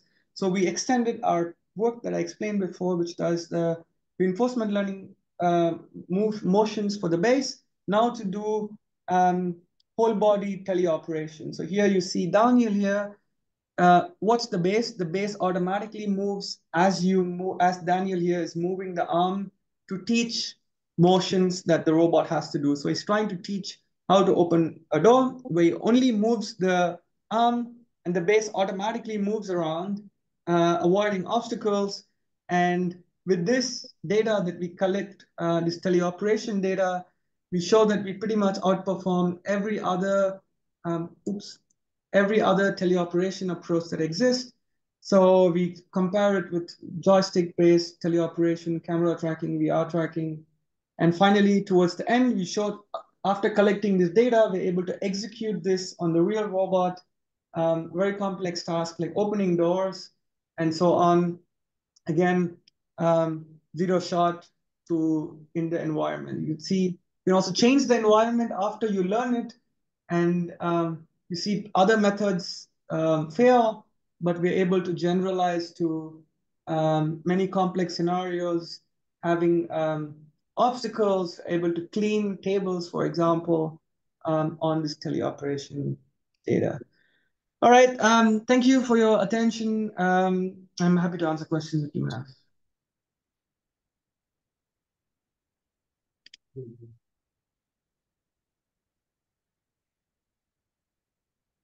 Thank you, Professor Valada, for your great and inspirational talk. Very interesting what you're doing in research. So we can start with some questions from the audience. Yeah. Then we can. Oh, you want me to come up there? Okay, I guess, yeah, one question. Yeah, I had a clarification question on for the whole robot-based training. So how is the robot-based decoupled from the end effector training? So it seemed like the robot base was a reinforcement learning approach, but then what are you doing for the end effector training? We just use an A-star planner. The end effector is not trained, so we use a conventional planner to plan motions for the end effector. And given the motions from a conventional planner, then what the base learns is to maintain kinematic feasibility so that, it doesn't deviate from the kinematics of the robot. So we don't do learning for the end effector motions. Some work that we're doing right now, which is also doing for the end effector motions, but we see that just conventional planners work pretty well for the end effector planning. But we want to see if there's any benefits, and still ongoing work where we're trying to learn also the end effector motions. Okay, cool. Thank you. Do we have further questions? Yes, we have one question.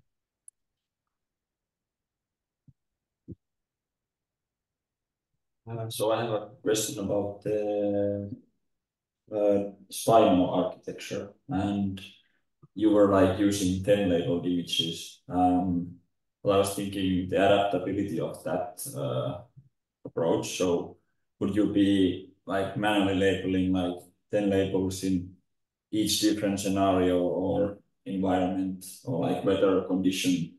But like, did you do any testing on that field? Yeah, great question. We didn't do any testing, but I think basically if your foundation model features are able to generalize to those situations, I think your 10 label, the 10 labeled approach doesn't really handle this or care about this, I think, because if your foundation model features generalize to these situations, then the method will also generalize, right? So it's just leveraging these foundation models to do 10-shot learning, basically. So we didn't test how well. So here we use Dino V2 features. We didn't really test how well Dino V2 features perform on these conditions. I assume not really well because they're not trained on any of these conditions, I think. Yeah, but I might be wrong. Yeah, thank you. Maybe one question from my side: how do you select the 10 labeled frames? Is it a random selection, or do you apply some active So we did an experiment in a paper where we asked people to just choose images based on human intuition of diversity. So we asked, I think, a bunch of people to select 10 images, and then we averaged the results across this. So there is some variance, but I think humans are able to visually see and pick 10 images quite nicely because only 10 images. But I think if you scale this up to 100 images, to pick 100 images is again difficult.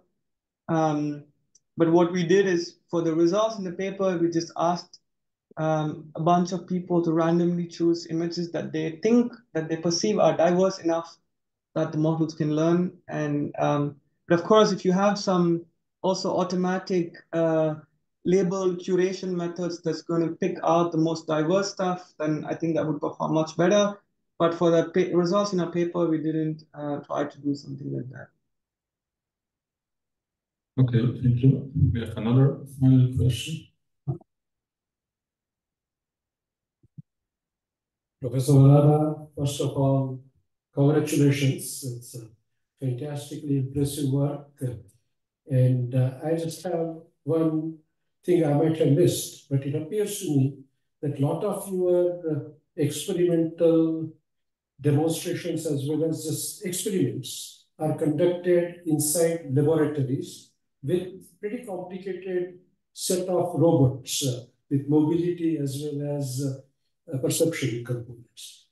At the same time, you have very impressive results associated with data sets like Kitty and Cityscape and all from driving scenarios. Do you also work on autonomous driving tasks where the work that you do for perception part, and then some of the things that you do inside the laboratories on planning and learning can be also tested in real world outside. Okay, great question. So actually all the work that I presented today are industry projects. So we only are allowed to show results on public data set stuff because companies don't want to know what capabilities they have and also where it is deployed. But for example, the scene graph approach, the panoptic segmentation approach are pretty much used, I think, in cars since 2022 for internal stuff in Germany. And also the mobile manipulation work is, can't say which company, but it's used for a company in Japan that's doing basically logistics and stuff like that. So the nice part about these systems is that they generalize zero shot. So even though they are trained in simulations or in demonstrated in lab environments, as long as you because they don't rely. The perception stuff, generalization, of course, you need some data. But for the planning stuff, they generalize zero shot to any environment as you have. So I think we have not had any major challenges. I think the perception stuff has its own challenges, but as long as you have data, it seems to work, right? I don't know if that answered your question. Well, I think that's pretty good input. Thank you so much. Okay, thank you, Professor Valada, for the great keynote. We then continue with our next presentation. And the next keynote will be given by Dr. Ziran Wang. He's a professor at Purdue University at the College of Engineering. He leads the Purdue Digital Twin Lab and worked for Toyota R&D in the Silicon Valley as a considerable researcher. His achievements were acknowledged by 5 Best Paper Awards at the US Department of Transportation Dissertation Award. Dr. Wang is author of more than 60 referee publications and more than 50 patent publications. So, Dr. Wang, if you're ready, then 5-minute break before we start the presentation. Yeah. Okay, so we're having a short 5-minute break before the presentation, and then we continue with the. I can set up during this 5 minutes. Yeah, sounds good. Do I directly connect? Do I have to share on Zoom or? I think what's been best so far today, you have no videos with sound, right? I have videos and sound. I can join the Zoom and then I can just share my screen so I can use this cap. Let's do that. I'll send you the Zoom. Yeah, if you can.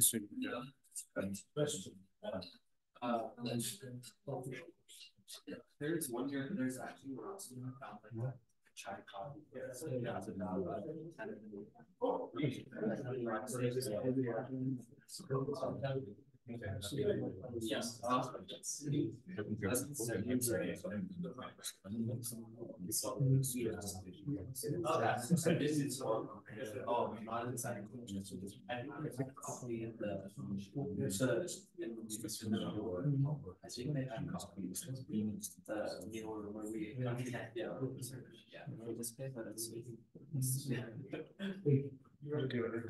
Yeah. You can always try to do this. No, just if you can. Yeah, I received the email regarding I was going to do but now it's hard something. Some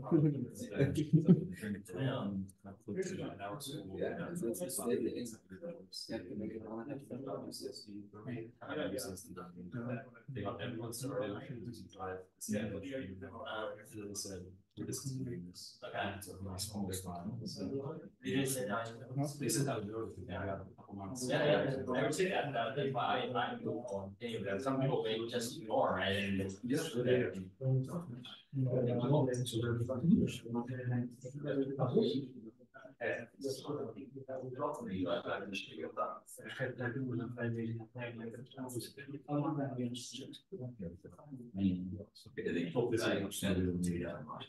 yeah, this thing. So I'll just mute myself and I'm also turn on the screen. Oh, right. Yeah. So you gotta share the screen. what is the oh, I see. No, we can still use that laptop. Let's share the screen. And all of that. That's all.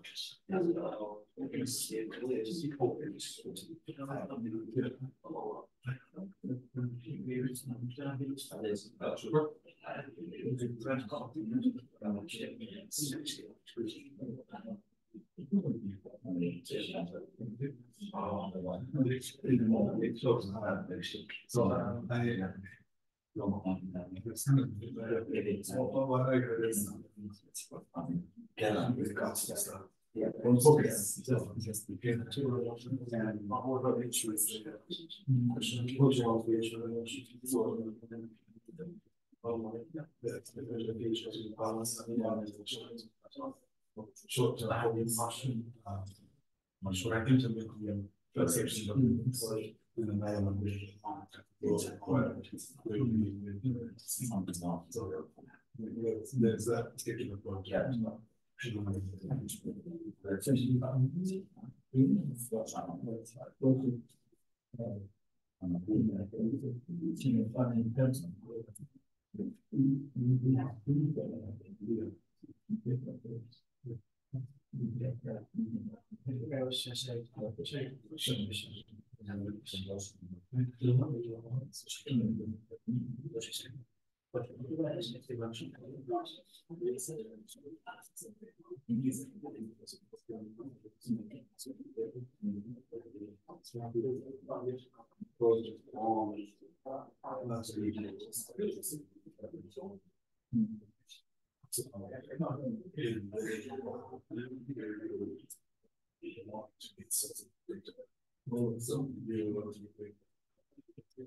Yeah, many of the things you have really airports, you end up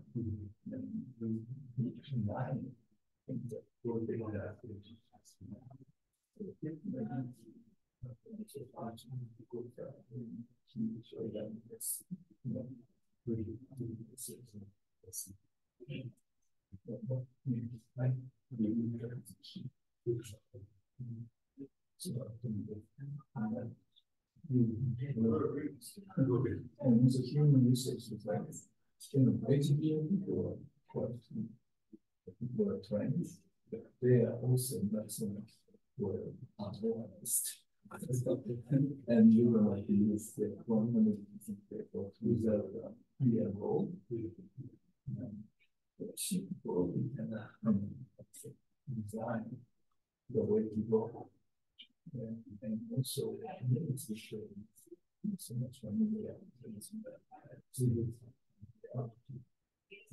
So it's inside.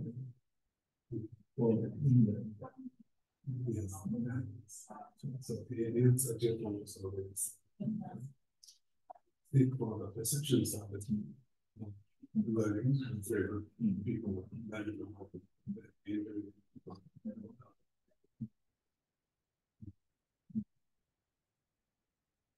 starting to learn. It's a big spread.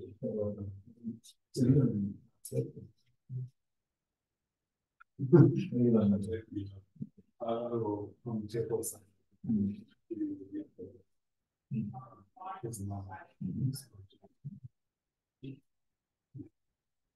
That's all that is.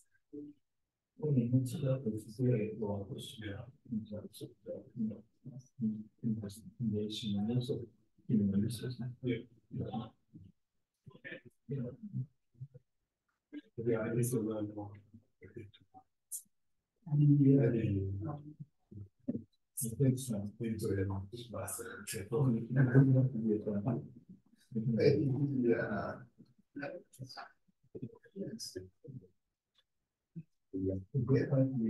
need a contribution resource, including the keeps the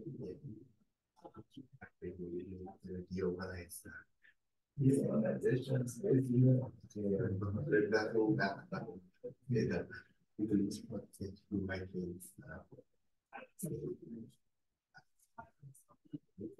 Well, yeah. What's that? Yeah, no, sorry, no, so contact that, so such on that, basically, so. So give me a like that, your definition. I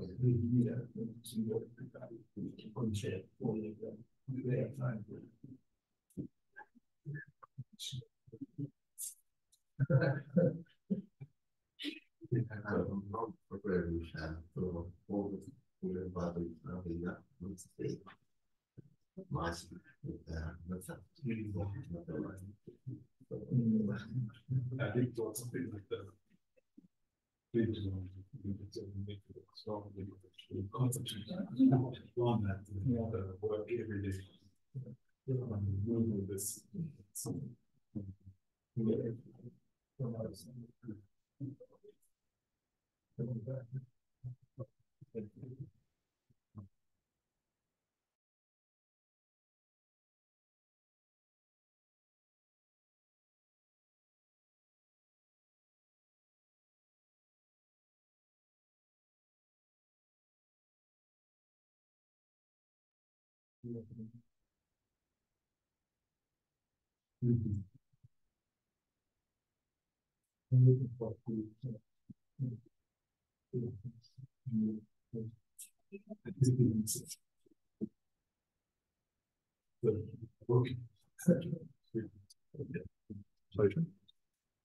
Okay.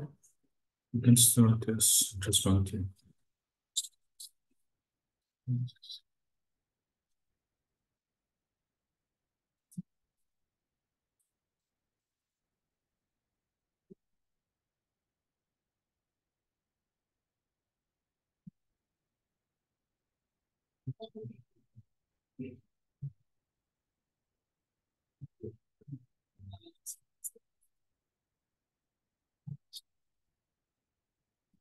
Ready? Yes.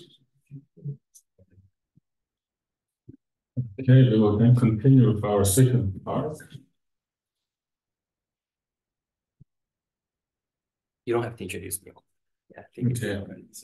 I've introduced Professor Wang before, and he will now start with his presentation. Yeah, thank you. Thank you very much for inviting me to this session, and thank you for your organization. So I think some of you have attended the workshop that I organized this morning, and probably listened to part of my talk already. But this talk will be a more comprehensive version of what we have been doing in this domain, large language models for autonomous driving. I know I mentioned a little bit this morning as well. Back in June this year, when we visited Intelligent Vehicle Symposium, and we only found 4 presentations about this whole field. But 3 months later, now we have, I don't know, around 20, 30 papers in this field. So everyone's talking about it. I think many people have already learned a lot about it. But I'll during this 20 minutes or 25 minutes or so, I'm going to introduce how we come so far and what we have been, making progress in this field. So I'm going to break this down into 4 different parts. I'm going to talk a little bit on the concept, how we propose this whole concept, how we use large language models for autonomous driving. We're going to touch a little bit on the benchmark data set that we came up with, the simulation studies that we have conducted, and also the real vehicle experiment that we ran, which I talked about this morning. So the concept is, traditionally there are different modules for autonomous vehicles. I know nowadays many people talk about end-to-end autonomous driving. But traditionally, there are perception module, there's decision-making or planning module, there's control module. In our case, we didn't go directly to end-to-end approach, but we still embrace the modular approach. And specifically, we fine-tune the decision-making module or the planning module with large language models. So we didn't mess around with the perception, we didn't mess around with the control. But we connect our large language models with the decision-making module, and the decision-making module will still take inputs from perception module and generate output for a control module. We still recognize all those limitations, real-time task, which is not really applicable if we still want to use large language models on the cloud instead of deploy that on the vehicle. And hallucination is another thing that everyone's talking about. How we use large language models in this case is we're not directly integrated, as I said, into perception or control modules for safety, for fear of safety hazards.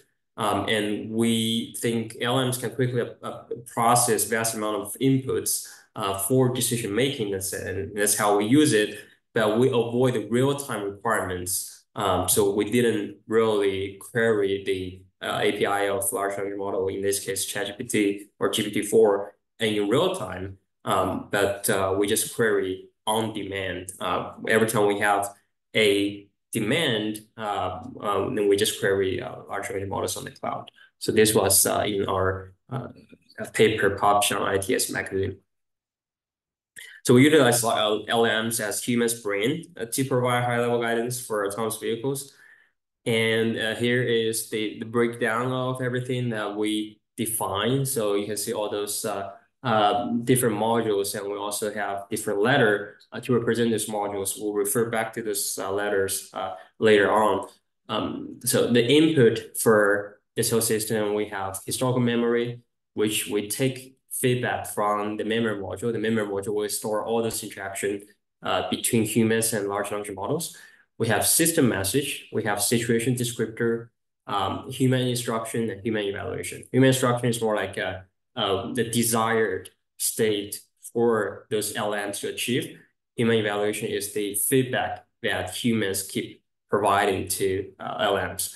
And then all those as inputs to LMs, and then LMs will provide the output, the reasoning through thought, where we use the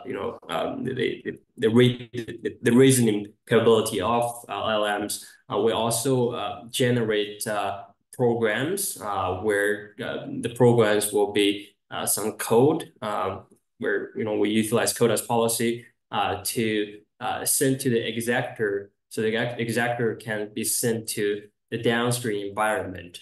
There's simulation environment where we use highway environment, the open source highway environment, which I will talk a little bit further, and also Carla, as everyone is using, and also the real world environment in real vehicle. So this is how we envision LM for autonomous driving will work out in our context.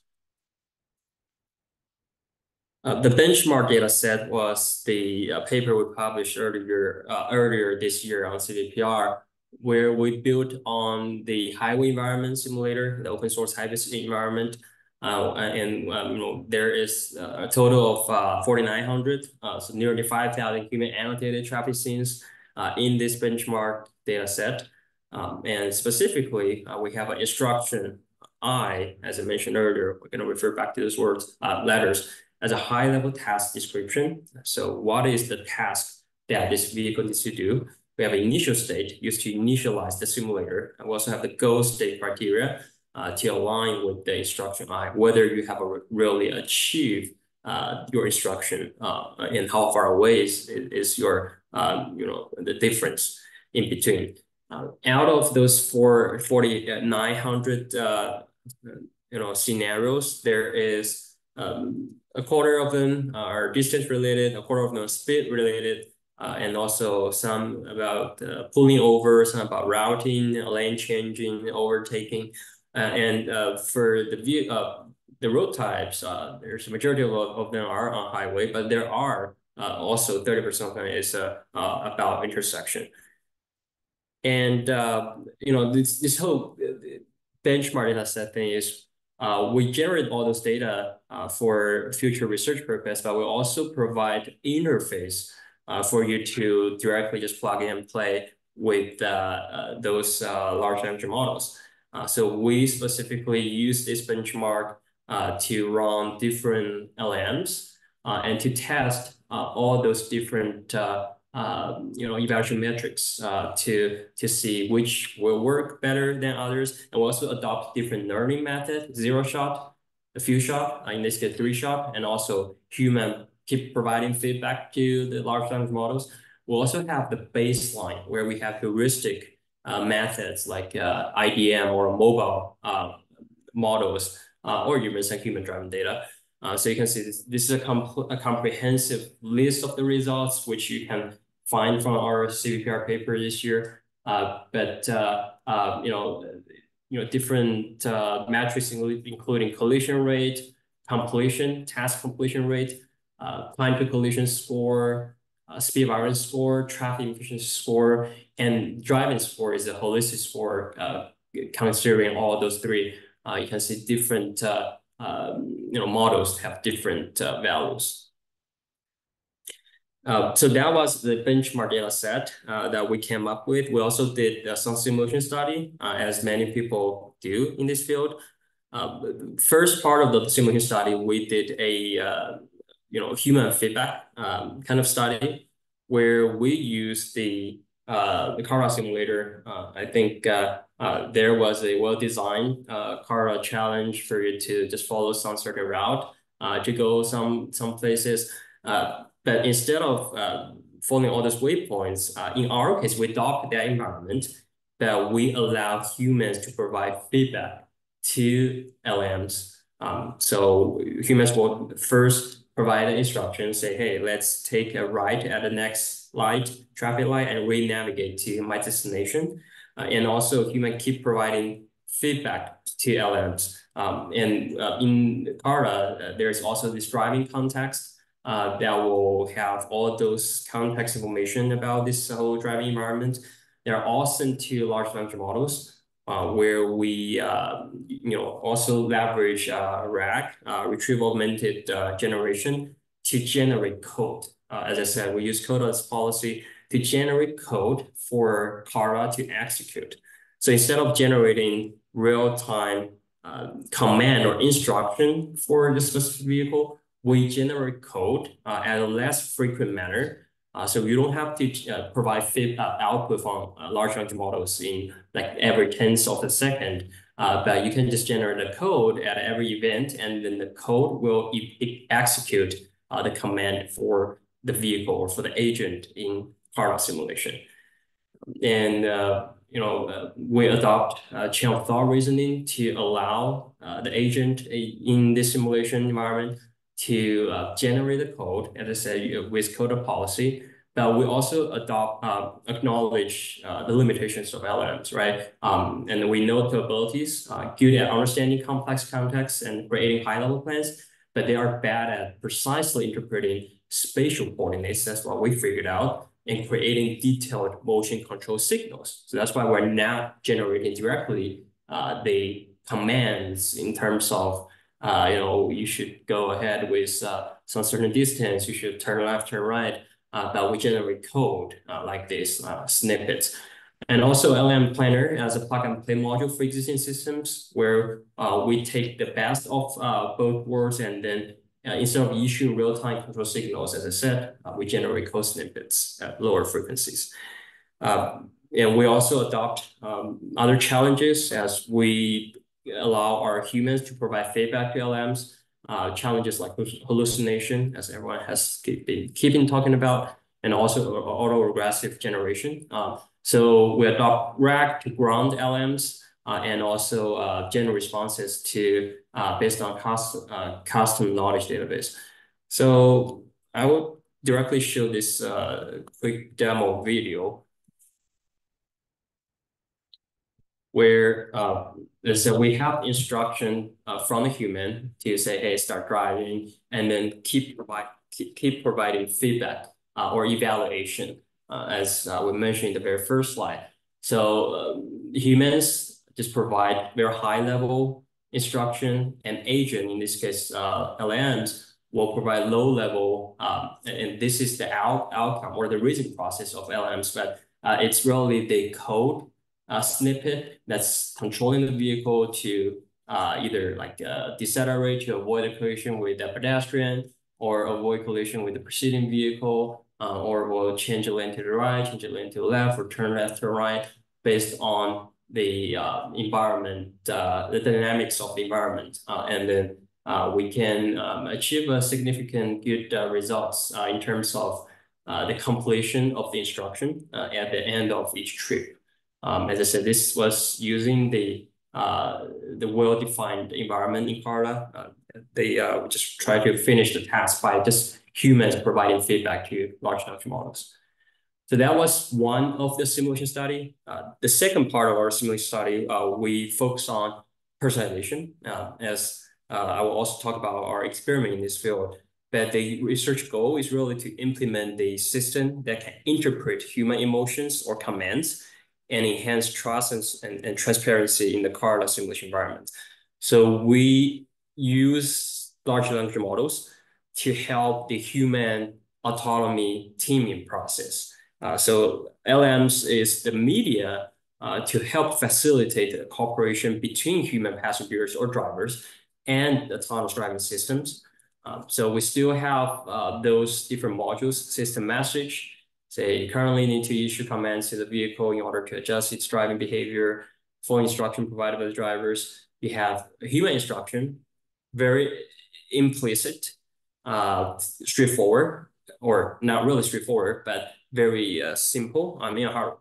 And the situation descriptor is your current speed is 30 kilometers per hour. You're in the middle lane of a 3-lane highway, things like that. And you also have historical history memory. That memory module will store the query, the command, and the evaluation from the human. So all those will be concatenated and will be sent to large language models in the future. By evaluation, I mean probably the human say I'm in a hurry, and then LLMs generate some command or some decision. And the human provide further evaluation, say, I feel it is still too slow for me. And all those will be sent to the historical memory, history memory, and then will be concatenated for future inference.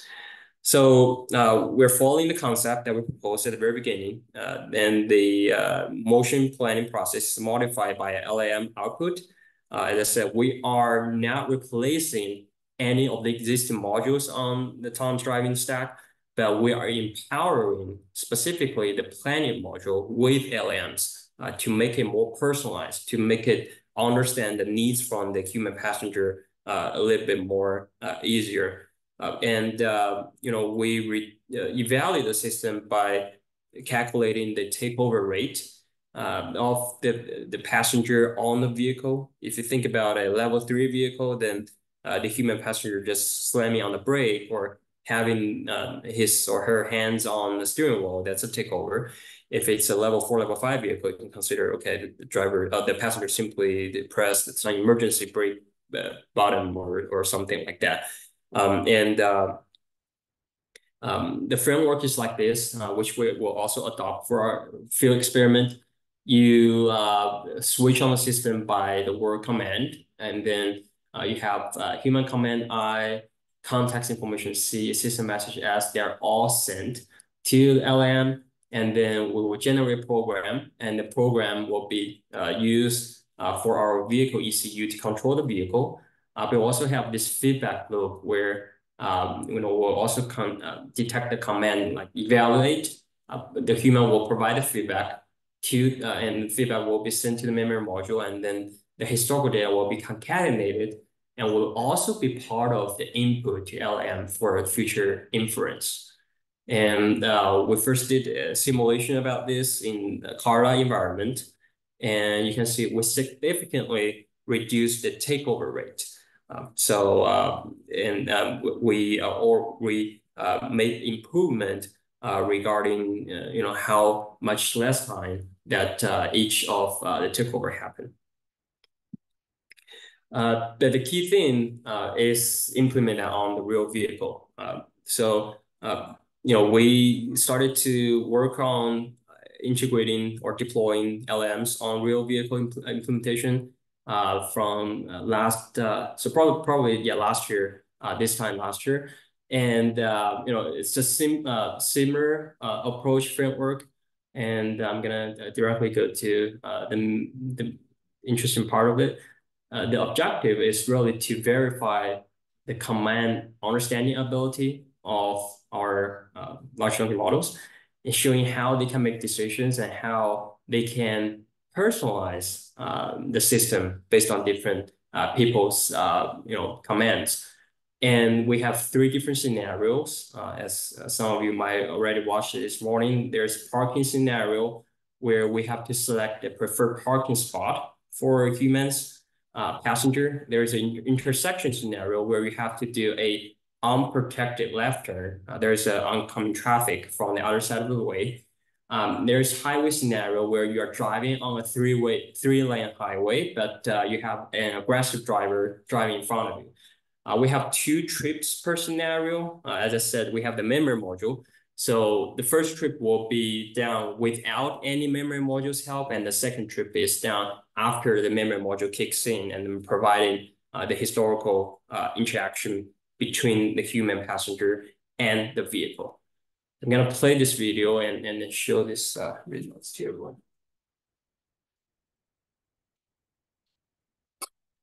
So it's a joint work by several students of mine and also a few other professors at Purdue. So the first one is a parking scenario where, you know, a football game was about to start and we have to find a parking space. So the driver was saying, command, the game is about to start. I don't want to be late. Again, very implicit command to the vehicle. And LM reasoned that the driver is in a hurry to catch a game, so I should park near the stadium as soon as possible. That was the reasoning process of, in this case, GPT 3.5. As I said, this was last year in November. And then the vehicle started to navigate through this parking lot and then found the closest parking lot to the football stadium. And then we have this evaluation process where the human passenger provide feedback, and he was not happy about it. He was like, you know, next time you can park near the exit in order to avoid traffic, because he doesn't want you stuck in traffic after the football game is down, and then you have thousands of vehicles trying to evacuate from that football parking lot. So the second trip, we have that memory module kicks in, and then still a implicit command, like the game will begin in 5 minutes. And you know, LM's reason the game is about to begin, but based on my feedback, we also want to leave faster, so I should park near the exit this time. So this time, LMs help the motion planner of the vehicle to find the closest parking lot to the exit, so they don't have to waste any time after the game is will end later. And another evaluation, I'm satisfied with this trip. So all those information interaction will be sent to the memory module for future inference. The intersection scenario, as I said, is a unprotected left turn. And instruction from the user is, I'm on my way to the emergency. So LMs reasoned that there is high urgency of the current driving scenario, and I need to go as fast as possible while ensuring safety. So with the help from the perception module, LMs reasoned that the distance will not cause any collision, and then decided to you know, turn left before the other vehicle passed. But based on the human's feedback, he was not satisfied. He was not very comfortable about it. So he was like, you should still wait for the opposite vehicle to pass. So that was the feedback from the human to LM. And second trip with that memory module in mind. Another instruction, I'll be late for meetings, again, implicit. And in this case, the vehicle or LM figured that out. He's concerned about safety, so we need to speed up, but also wait for the opposite vehicle to pass. So that was the first iteration between human and LM. Vehicle started to decelerate and stop. Another iteration, let's continue turning when it's clear. That's from the human passenger. And then the other vehicle pass, there's the reasoning process. And then after it's all clear, LMs help the decision-making module of the vehicle to steer to the left and then turn left. The third iteration or communication was the evaluation, right? I'm satisfied with this trip. So during this 1 minute trip, there were 3 communication rounds between onboard human and the GPT 3.5 on the cloud. The third scenario, highway scenario, where you have a aggressive driver driving in front of you, like zigzag, and you can just say that the front vehicle looks weird. And then LM reason, the driver think the behavior of the vehicle is unpredictable, so I should change lane and slow down the speed. So that was the decision made by LM. But the feedback was, next time, please directly overtake the front vehicle.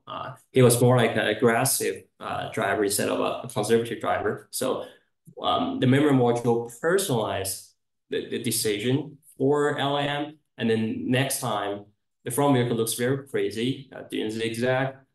And this time, LM decided to did a quick and clean left lane change and then accelerate to overtake the vehicle. So that was the reasoning process. So showing all these three and then provide another feedback to the vehicle. Showing all these three different scenarios, we think LMs will be helpful to personalize the planning module of the vehicle without having to enable all this real-time, high-frequent communication. So you don't have to generate commands every 10th of a second, but you can generate some high-level guidance to the vehicle, and then the rest of the things will be handled by the existing plan and control modules of the vehicle. We tested different level of command directness. So starting from level 1, which is very direct, and conventionally indirect commands, to level 3, which is non-conventionally indirect commands with mild hints. So it can be something more straightforward to something that's very hard to or relatively hard to understand. I feel a bit motion sick right now. But you know, large language models, they were good at it. They were able to reason all that and then make decisions accordingly. So you can see different results. The takeover rate was one of the major metrics that we evaluate the system. So of course, the lower the number is, the better, right? We should have a system that significantly reduce our takeover from the vehicle. So which means we trust the system more. So different level of correctness, we have different takeover rate, and also with different memory module, with or without. So apparently, if we have memory module, the takeover rate will further be reduced because the memory module consider the interaction between the human passenger and the vehicle and the LM, and then will further satisfy the underlying needs from the human passenger. So yeah, that was some results from this whole work. As I said, we have done quite some work in this field since pretty much this time last year. So we showcased a benchmark paper. We showcased 2 simulation papers. We showcased a real-world experiment paper. We also have a survey paper which published this year on WACV. So feel free to check out our project website where we summarize all those things specifically about this domain LM for AD. With that, concludes my talk, and thank you for your attention. Thank you.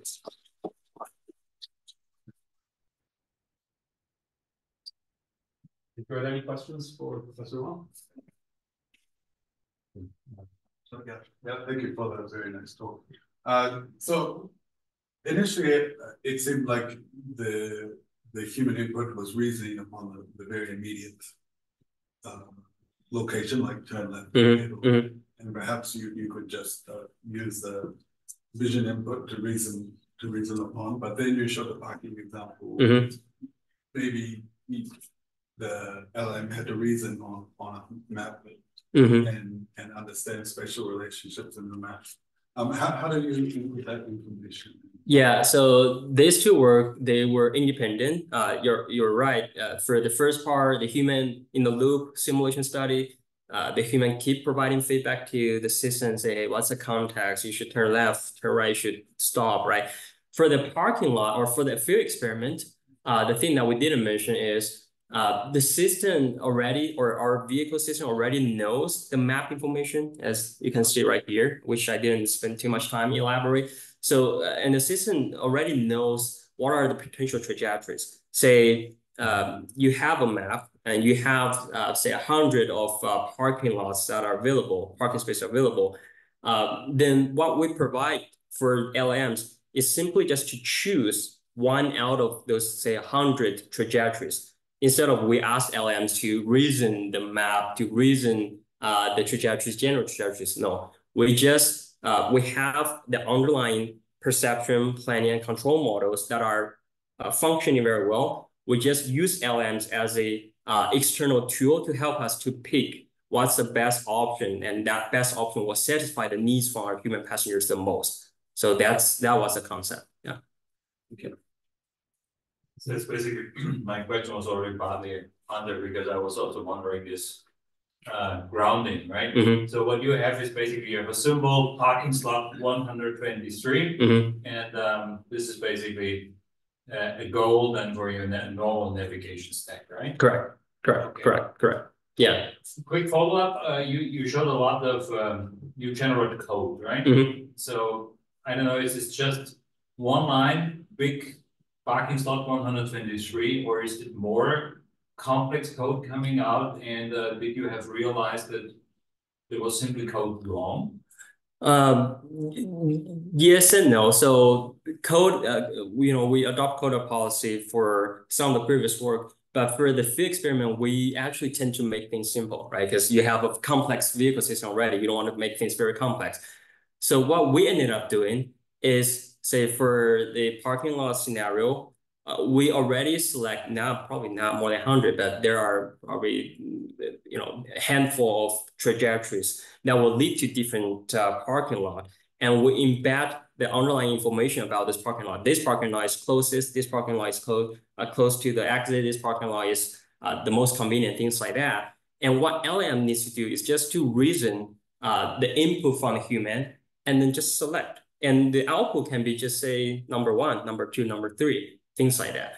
For the highway scenario, instead of generating very complex code, we just allow our LLM to change the parameter of our low-level pure pursuit algorithm.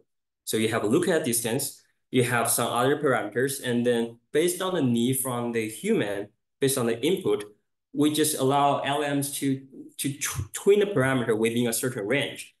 So the reason I answered yes to your question is, if somehow the output of LLMs falls outside of that range, then we always have the right to ignore whatever is generated by LLMs. Because I said this morning as well, this project was funded by Toyota, which I worked for 4 years.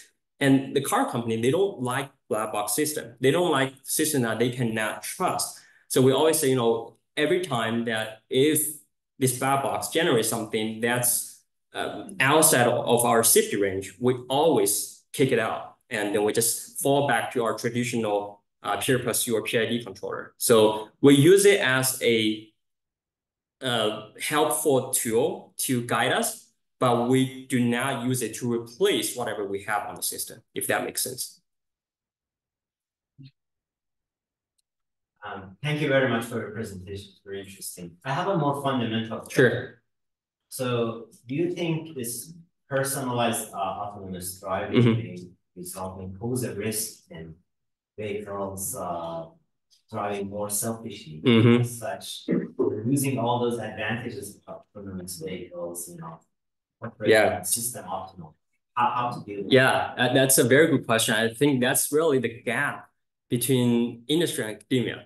So in academia, we have worked a lot of things to improve the holistic efficiency of the whole transportation system.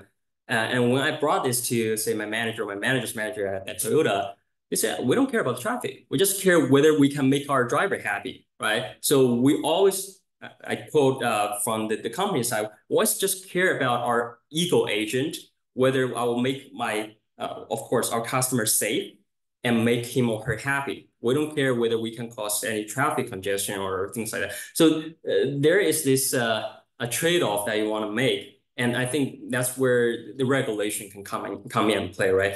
You know, you can come up with whatever system that you have, but you have to maintain, say, a certain speed variance that will cause to the upstream traffic or things like that. But it's hard to solve. It's, you know, the business model of those car companies doesn't allow you to think about the big impact to the whole system. So the presentation was the topic, the project that I led at Toyota, and that was very popular because they can make the Toyota users, Lexus users, more happy. So that was it. Yeah. Very interesting presentation. I was curious about the experiments that you conducted. Sure. Where were they done, and did it require some agreements with the cities where you were doing these things? Yeah, so the experiment was, so this was actually in, so it's in Columbus, Indiana. You know, in Columbus, Indiana, there's another big company called Cummins. It's a commercial vehicle company.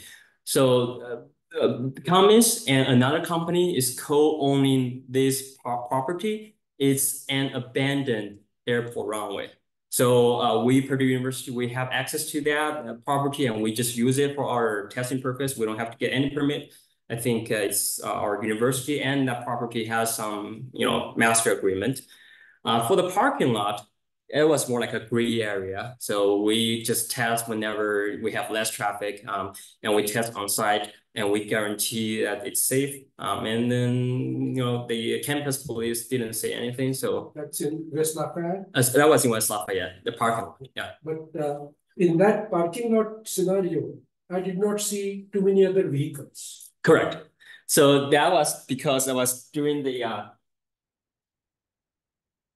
and what would be the effect of it if you had vehicles? It was coldest time of the year. So it's January in Midwest, so you can imagine the weather.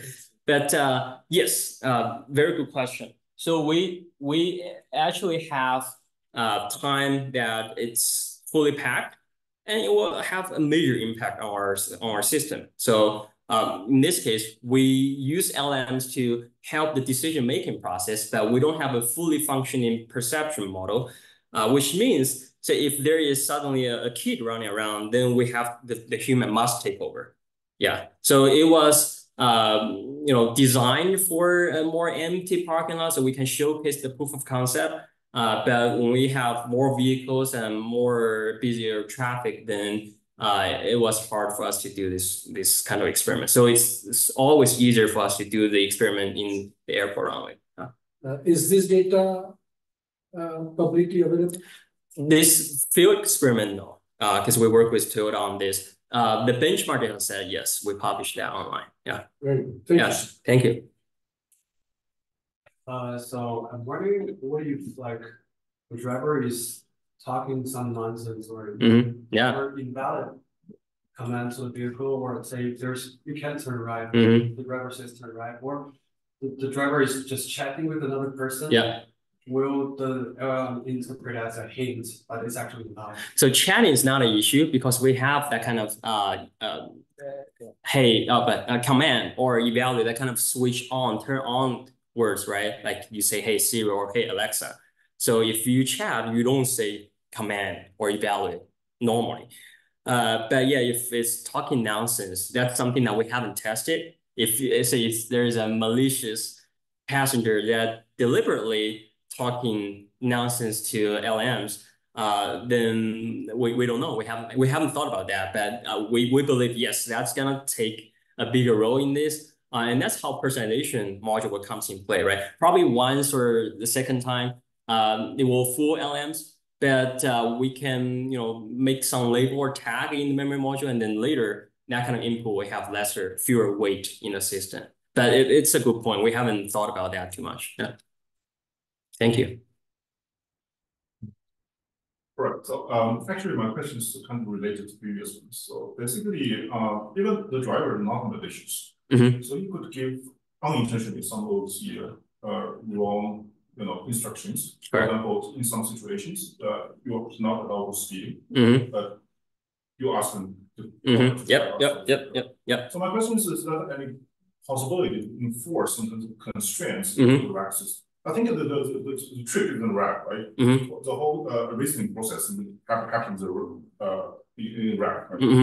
And so I'm wondering if there's any way to enforce some constraints like traffic rules or something like that into the RAG systems. Very good point. And that's also the drawback of a short presentation, because we actually have a law document or traffic policy as part of the complex information. So say the document will tell you at this current road segment, the speed limit is 55. So you cannot just tell LMs to drive 80, right? Although you tell them, then LMs will probably just drive at 60, at probably just 5% higher than the speed. But the key thing, as I keep saying, is we're not replacing any of the existing autonomous driving stack with LMs, but we're empowering them with LMs, which means as soon as the existing safety filter, say low-level control model or planning model, figures out that the output of LMs doesn't make any sense, then we'll kick it out, and then we'll cap our output to the safety constraint. So either it's speed or either it's acceleration, deceleration, or whatever that's generated by LM. We always have a system running in parallel to examine that and then to judge. If it's out of the boundary, then we don't need your insight. We'll just stick to our existing system.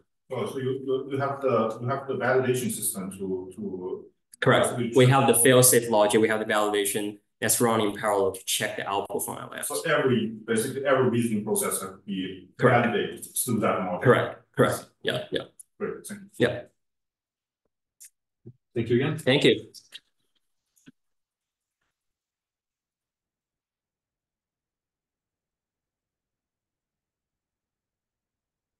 All right, and our next speaker is Dr. Neel Bhatt. Neel Bhatt is a postdoctoral fellow at the Center for Autonomy and part of the Autonomous Systems Group and the VITA Research Group at the University of Texas at Austin.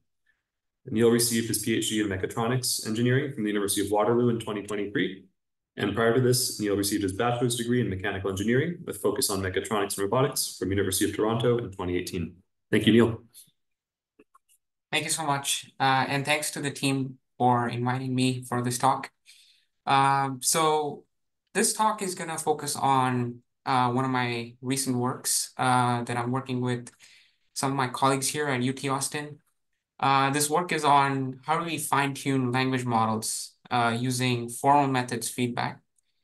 And to be honest, I was listening to some of the talks that were given earlier, and my talk is going to relate to many of the aspects. In fact, many of the questions that were related or asked in some of these talks. Specifically, we have multiple pre-trained language models for autonomous systems, and they encode rich world knowledge and provide a new interface between humans and machines, in the case of autonomous agents, between humans and autonomous agents.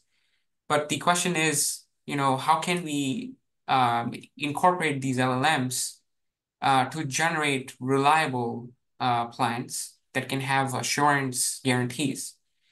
And this is the underlying question that we're trying to answer in this work. And the other part that we are trying to address is how do we leverage additional sources? If I were to relate to the question that was just asked, how do we incorporate some sort of rules such that we can verify some of the outputs from our language model?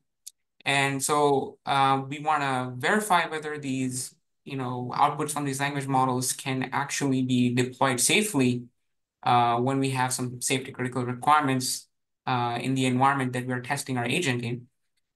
And we want to now use these verification results to automatically refine the outputs that we have from the language model. And so effectively, this helps us to close this decision-making loop between the actions that are taken from the agent and the observations that is gaining from the environment. So just a brief on OpenAI's scheme, I guess earlier scheme to do this kind of refinement or fine-tuning. Oftentimes what happens is there's usually a human involved in ranking some of the responses of these LLMs, and that's the nature in which they are fine-tuned. So what we're trying to do here is replace this human portion. So we want to have an automatic method to do this verification and fine-tuning. And so we want to replace this human feedback because obviously it's labor-intensive, and most of the times human feedback is subjective and therefore inconsistent. So we want to replace this with something that is consistent and can be automated. And we chose to do this using formal methods feedback. So as an overview, we want to use techniques, representations such as finite state automatons. You want to use model checking, temporal logic specifications, and so on to automate this and provide consistent feedback. And obviously, this solves both of these problems that I mentioned. So how do we do this? So before getting into the details, I want to just share some background on automaton-based representations. And I'm talking about representations here because it aligns well with the context of this program, which is visual and language-oriented representations. So automatons is a type of representations which can be used to represent certain states, how actions leads to transitions, different states, but specifically they can be used for model checking, synthesis, verification, and even learning. So we want to ask this question. So if we have outputs from, let's say, our controller that we, let's say, synthesize from the language model's output, are these controller outcomes guaranteed to satisfy requirements provided by the user implemented in a system model or in an environment? And so what we have is the system model, and we can verify the system model with respect to a controller that we have synthesized from the LLM against some specifications which are essentially system requirements. So let's say we take an example where we have a traffic light control intersection. We may have a system model for how these traffic lights change from one state to the other based on some controller. And then, we may have some specifications, let's say in LTL format, which is to say like each light will always eventually be green and the lights will never simultaneously be green, right? We have some specifications that we want our system to operate in. And so we can perform this model checking using tools from formal methods. So obviously creating these type of models is cumbersome. So most of the times what we actually have is some execution traces. So we have some observations from the environment in terms of these execution traces. However, we can also verify execution traces with respect to these specifications. So for instance, we have, let's say, an individual system trace, and we have some allowable logical formulas, sequence of logical formulas. So we can also perform model checking on this and obtain verification results. So once we do model checking, we obtain binary outcomes as to whether or not this controller run in the model that we have for the system satisfies these specifications or not. And the byproduct of this is obviously we can get counterexample traces that may violate the specifications.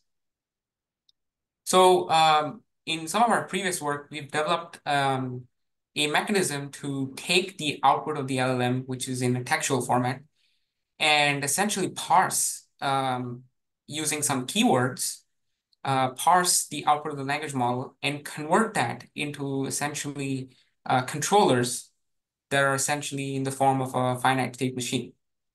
So this is kind of the machinery that we're trying to convert the textual format into these representations, which we can verify.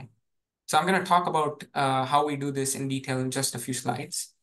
But let's say we have the system model and the controller, and we have some specifications grounded to some objects that we have in our environment.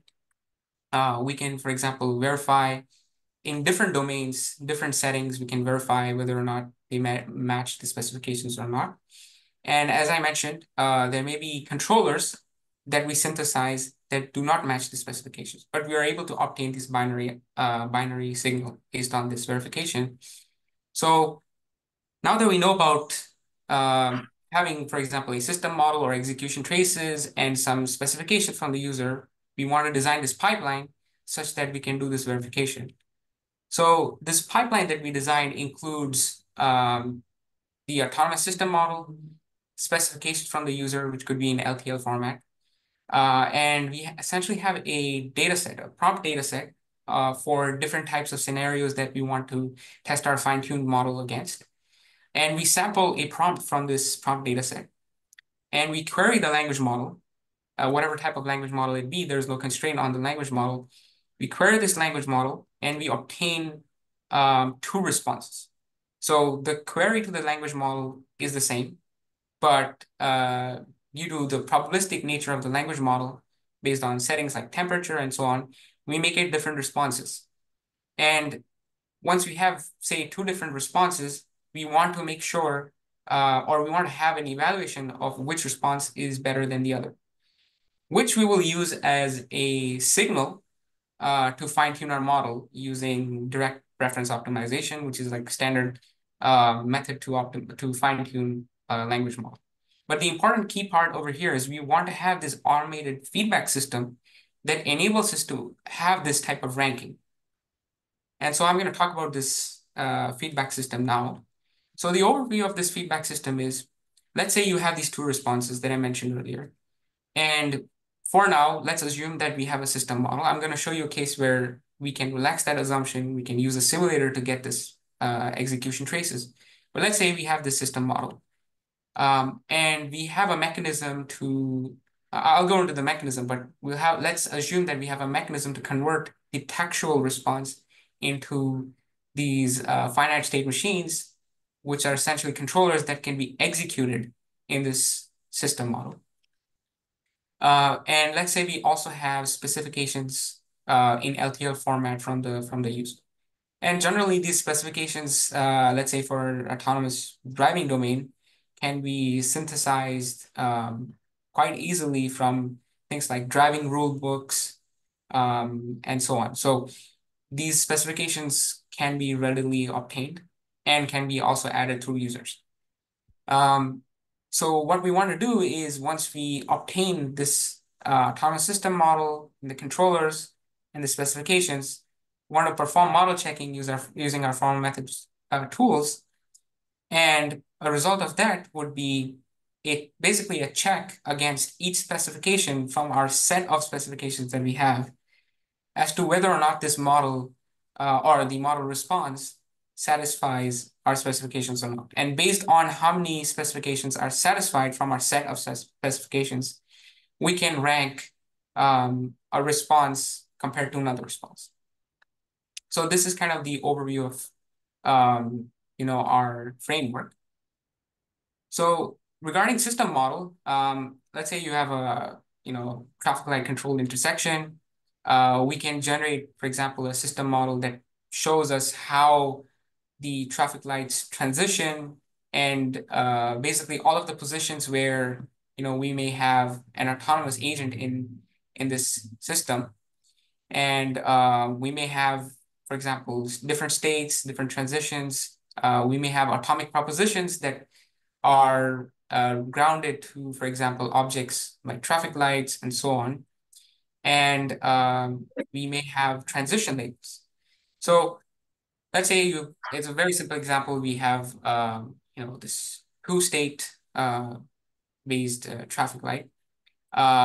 We may have some initial states. We may have some, labels, transition labels, and we may have some transition probabilities. And this is how we are constructing, for example, a system model. And we may have the system model for different types of environments like roundabouts, this type of unique Texas left turn that we have on a medium and so on. So we can obtain these system models accordingly. And now I'm going to get into the controller construction, right? So that's kind of like the most interesting part here, which is, let's say your user queries the language model by saying, hey, I want these steps for turning right at this traffic light. And the language model may give 2 different responses when queried, let's say 2 times. And it may read something like, look straight ahead and watch for the traffic light. If the traffic light turns green, start moving forward. As you approach the intersection, look to your left for oncoming traffic, and so on. And then we may have another response, which is along the same lines, for example. And so now that we have these 2 responses, what we want to do is construct this controller. And so how we do this is through aligning the output of the LLM to our vocabulary of propositions and actions. So, for example, some propositions may be, for example, traffic light, say car, or pedestrian, and so on. And our actions would be things like, for example, go straight or turn left or turn right. It's important to note that the action space that we have over here is high level. It is not at the level of, let's say, like a specific position or so on. But we're trying to align the output of the LLM with respect to these proposition and actions. And then obviously we have keywords like, for example, this, conditional statements that allow us to construct transitions.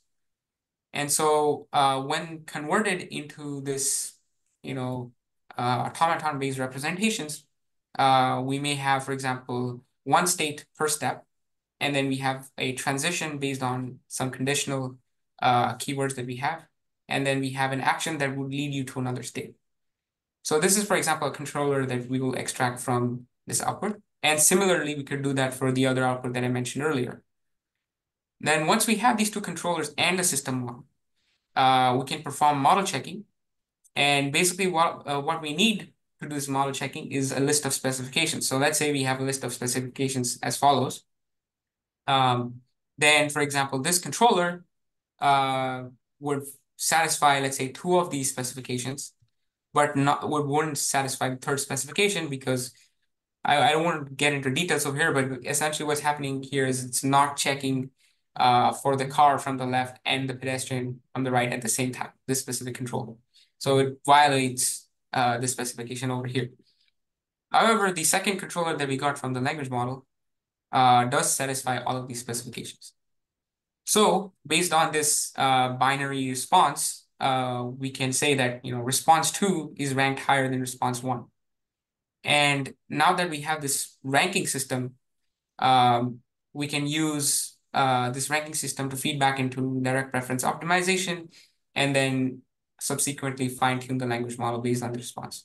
What's important to note is model checking is done in an automated manner, and what's required is essentially, so far I've talked about system model, user-provided specifications, and the language model out. So now that we've talked about system models, obviously I said that they're cumbersome to create. We can replace this with execution traces from simulators. So how do we do this? So let's say we have some controller that has been 2 controllers that have been extracted from the language model. We can take these controllers and deploy it into some sort of a high fidelity simulator like Carla, for example. And we can collect execution traces, and these execution traces would be, for example, state informations. So for example, we may be at a traffic light that is in the red state, for example. We may be at a certain position at the intersection, and so on. So they define some sort of an execution trace that tells us which state this entity or agent was in. And once we extract this state, which could be derived from information like position or object state information, such as green, red, yellow, and so on, what we can do is we can essentially take this execution trace and then verify it with some of our specifications that we have. So in doing so, let's say we collected these execution traces, we provided these specifications, we do the same verification approach, and then we will obtain an empirical probability of how many specifications were satisfied. So this is kind of the difference between this abstract model and the empirical execution traces, we will obtain a probability of the specification being satisfied. And then we can use this probability to rank one response over the other. So this is the subtle difference between the two modes. And so, for example, we tested this in Carla at various intersections using, and I'm showing here on the right. Probably it's hard to see, but essentially what it's showing is position information, traffic light state information for this agent. And we're basically converting that, recording those execution traces, converting that and ensuring whether the specifications were satisfied or not by this agent. And what's important to note is what is being executed here, the policy being executed here is through the extracted controllers from the LLM. So in terms of some of the results that we got by this fine-tuning pipeline is that we observed that after over 100 epochs, the training loss converges, and we're obtaining nearly 100% preference accuracy. And this may sound strange, but this is specifically because of the design of our algorithm, which is to verify whether the LLM consistently satisfies the specifications that we had provided. And so when we do this preference optimization, we're able to see that the LLM is showcasing strong preference for the correct response, the preferred response, over the response that's inferior or does not satisfy the specifications. And after over 200 epochs, we observed that the number of specifications that have been satisfied almost doubles on both of the training and validation set. And so the final outcome of all of these results is that we're able to improve the percentage of specifications satisfied by nearly 30%. So the non-fine-tuned model, just the pre-trained model tested in this environment would achieve 60% accuracy, whereas the verified model based on the fine-tuning process that I just described would achieve 90% accuracy on the data set that we had tested on. So I would like to just mention a few statements here. So the controller's decisions are here based on the visual observations. So we're assuming we're not tackling, we're essentially using a state-of-the-art algorithm to incorporate the visual inputs and supply that as inputs into a textual form. But obviously right now we have we're working on actively integrating the perception input into a VLM and perform the same verification pipeline.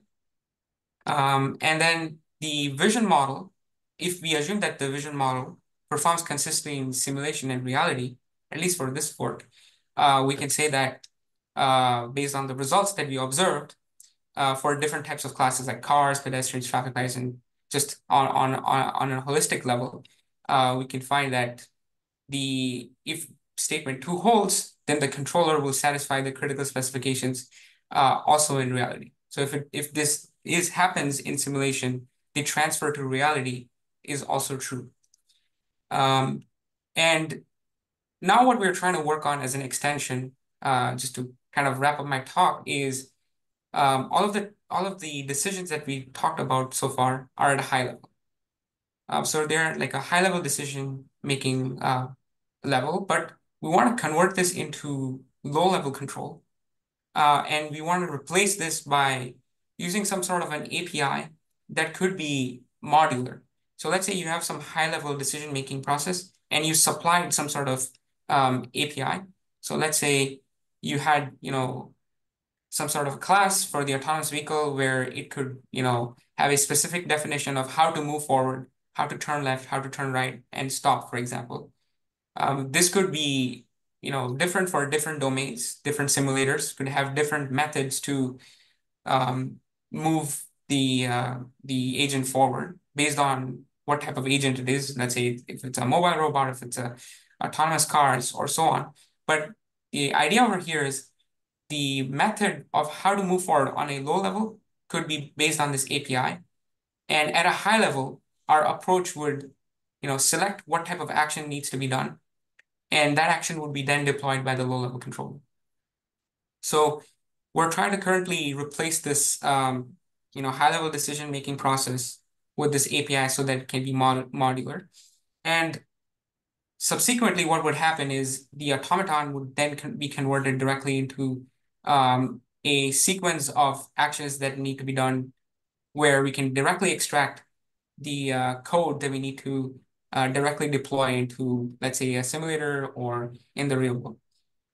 So I'd like to just close off by showing some experiments that we had conducted recently, where we're actually demonstrating this on the robot that we have. So the task is to turn right at this stop sign, and this is the fine-tuned version of the GPD model that we worked on. And here are, for example, the high-level steps that we got from the verified controller. And we're showing that when executed in the real world, it's able to perform these actions while avoiding like pedestrians and recognizing different types of states that I mentioned in our abstract model. So yeah, this was the overall architecture. I'll be happy to take any questions that you have.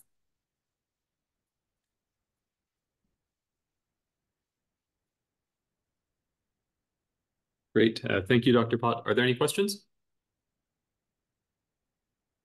Yes. It's more of a comment. Thank you, Dr. Bhatt. Very interesting presentation. I was trying to get a clarification that I saw your extensive analysis using Carla. Yes. And some slide titles had that simulation and real world. So did you do any evaluations using real world, which is from driving the scenarios, maybe some of the things which might be coming from Walter's lab or Motionel or others? Right. Yeah. So actually, this work was recently presented at MLSys, and since then, until that point, all of the work that we had done was in simulation. But after that, we have tested this approach on other data sets, like, for example, new scenes, and also some other publicly available data sets. So, for example, this is some of the results that we extracted from, because I would clarify first, the perception input, as I mentioned, is not incorporated here. This is not part of our work. So all the perception input that we get, we assume that they perform well in simulation and in reality. Obviously, this is a strong assumption, but what we're trying to do is move to VLMs where we can look into this encoder and have transition probabilities estimated based on uncertainty quantification that we can get from these perception models. So all of these transition probabilities that I mentioned in the automata that I had were essentially deterministic. But obviously that in reality, that is not true. And to transfer seamlessly from simulation to reality, those transition probabilities, especially from that perception component, is necessary.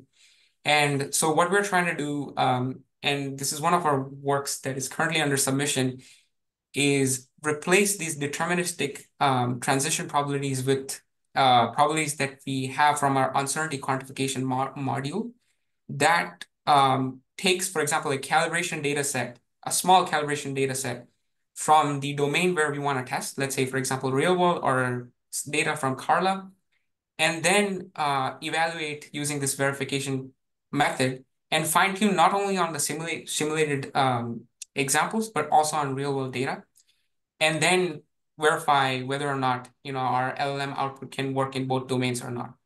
So in this work, this was an assumption that the perception output that we get should be working well, but we're relaxing that assumption in our work that is upcoming.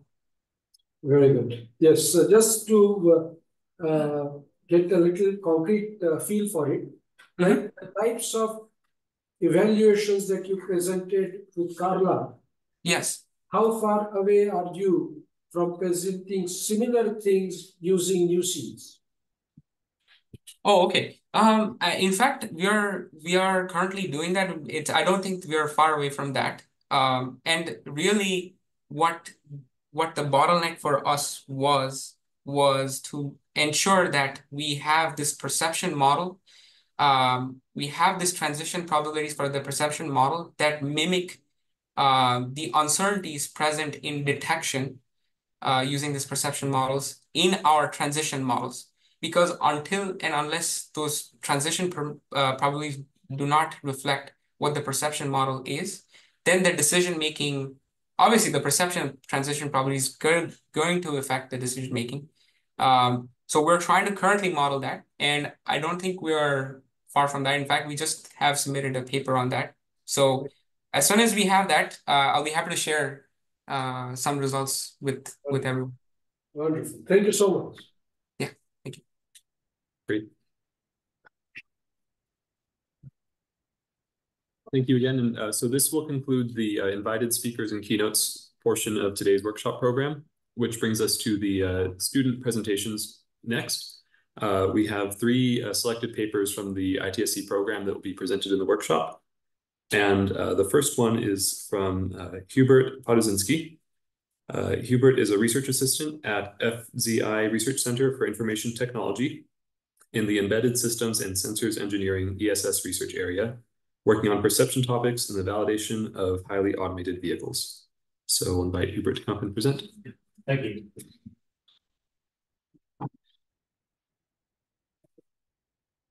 HTML. Yeah, great.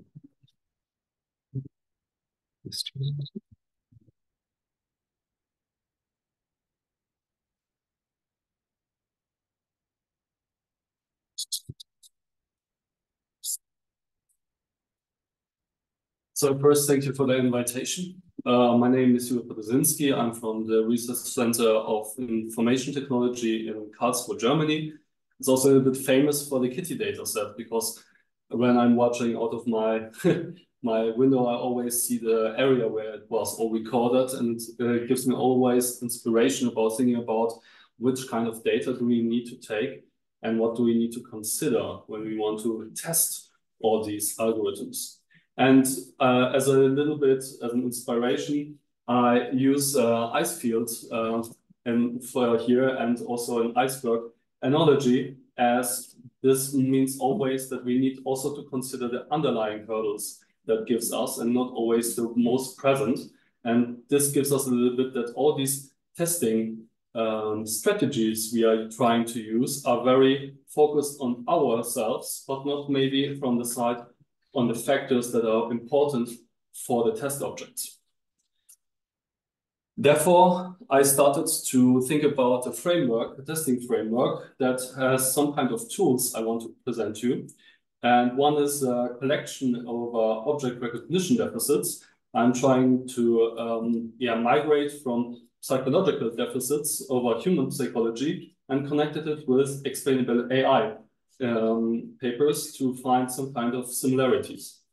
And the second is a taxonomy that I call the granularity order, that not only also describe the operational design domain in its variety, but also in its elevation, so the depthness of the ODD. And the third is an evaluation that allows, with all these factors we need to think about machine vision, also how to connect them and how can we state some kind of optimization statements, what we can do then for development processes. So it's the idea to use it for mostly also in the development process acknowledged method that not only is for research, but also which maybe is also usable and fittable for companies. So let's start again with the grounding topic, because in the end, the machine vision needs to understand the operational design domain. And we started with the highways, then we want to go to urban, and now we want to expand it to landside and unstructured environments like forests. And these kind of approaches needs kinds of structuring. And in the scenario-based testing, usually the taxonomy of six layers is very dominantly seen to try to decompose the operational design domain to construct some kind of scenarios.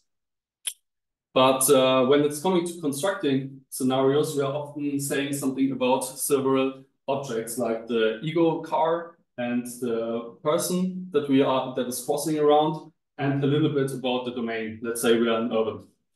And when it's coming then to the evaluation of the scenario, when we have here a logical scenario where we have some kind of velocities and distances between the object, we can make some kind of comprehensive statements about the kinematics, but still it can be that there are some kind of unmatching causalities, that there are some kind of failures, so that the yellow means some kind of non-understandable crash or non-understandable failed scenario.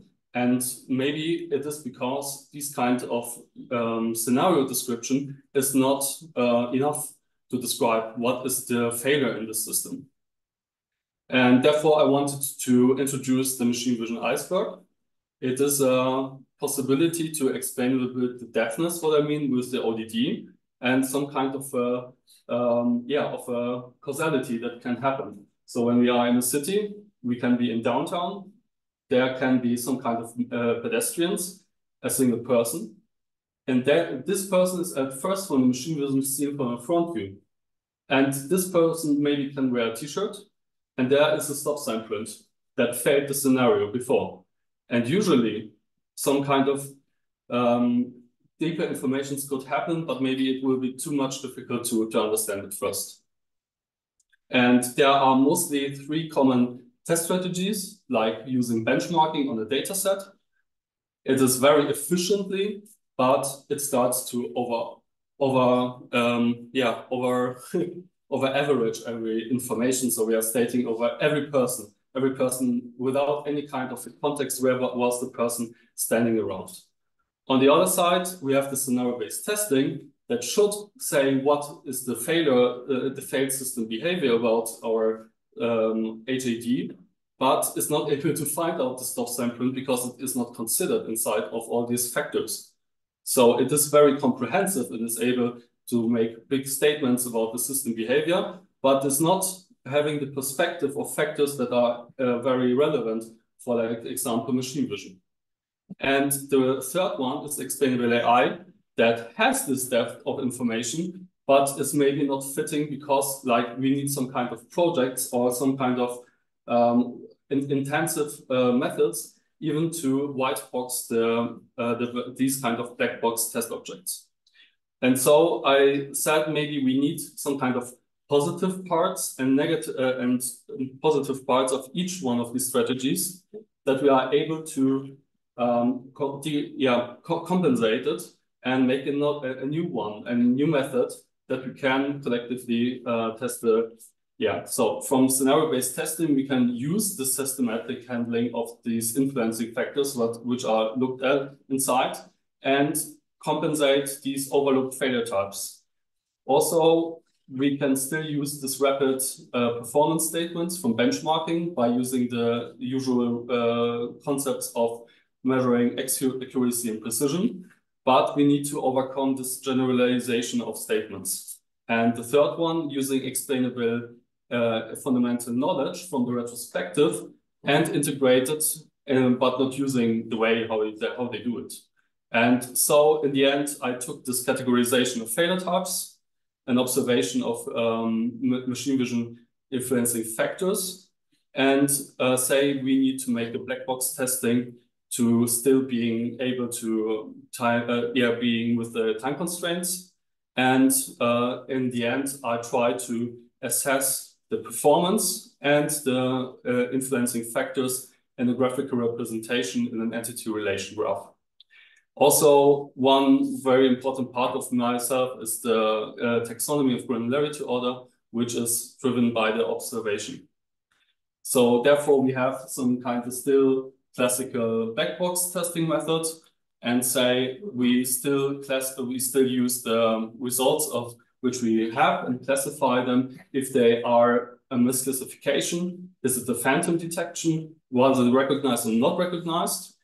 But also we still use the sensor raw data again, and we decompose them in the graphical assessment. So we're not only stating that there is some kind of person not detected or not, but we force ourselves also saying which kind of attributes does have the object, as also which kind other objects and how was the scene composed around. So we also always acknowledge which kind of attributes and surroundings are. And these performance factors, I would say, are the most important part of it, as they define which parts we really want to contextualize together. And yeah, I came with a rebase again, with asking myself what are failures and what are where are they originated, and they are mostly by shortcomings of the system performance. So the behavior itself is a little bit shortcommed, and these make recurrent failures. So we need some kind of confusions can happen, or hallucinations, like we can say it now in ChatGPT. And I say the relevant factors are these ones who are revealing all the time recurrent failures. So when there is, an example, a domain shift, then we need to find it out in which kind of shift is it happen. So this can originate from imbalanced neural networks, from aleatoric uncertainties that are some kind of curvatures or noise in the images or wrong labeling. So we need to figure out at first where can we localize the issues. And I made some kind of like a categorization. I found some kind of psychological books where all the time were recurrent 7 failures as a psychological deficit for humans found out, and I found these kind of 7 very matching with all the topics I saw in Explainable AI. And an example that an agent has a problem to separate, example, a person from an example from a background. This is something what I really like to show all the time, because it shows that it is really also dependent the performance of a machine vision, not only on how does the object was seen before, but also in which kind of environment in the relation. So I found an example from a book that is very commonly. It's from Janelle Shane, and she showed that from Microsoft Cocoa, the Trent YOLO had the problem that all objects were classified as a sheep, any kind of foreground object, because it was totally imbalanced. So it always had the feeding that it didn't have the causality that other objects could be also on a meadow field. And other like extents publications like Noise or Signal also made like some kind of rematching, like hiding foreground objects and background objects. So there is some kind of a relation, and shows that the background itself is a factor. And I have the feeling that always in an example scenario-based testing, these kind of issues were not acknowledged, and we need to systemize them. And therefore, I started to say what we need to observe. So we need to go away just looking on the instances, but starting also to specify them on which kind of orientation have we seen them, which kind of models do we see them, and which kind of elements, patterns do we see them, either some kind of logos on t-shirts, and also assign these kind of instances to different kind of groups, scenes, and domains. Because without assigning them, you cannot describe is it a problem that with a common group is a problem, or is it with, for example, a background? And this was then taxonomized in such kind of layers. So we have positive and negative layers to describe it.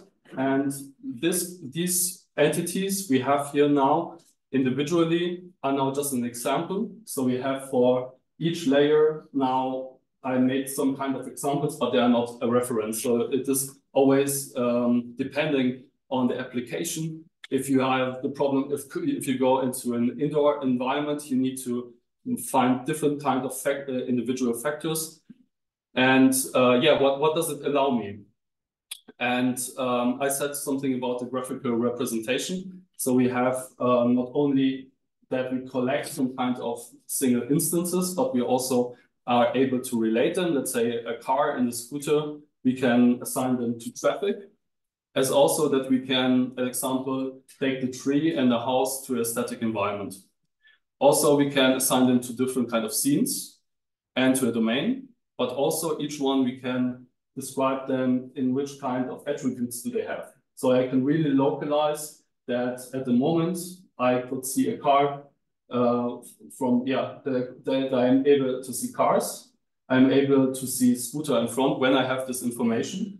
But also I can really localize that the problem not to see the tree is not because it is some kind of the bushes around the tree. It is really on the trunk.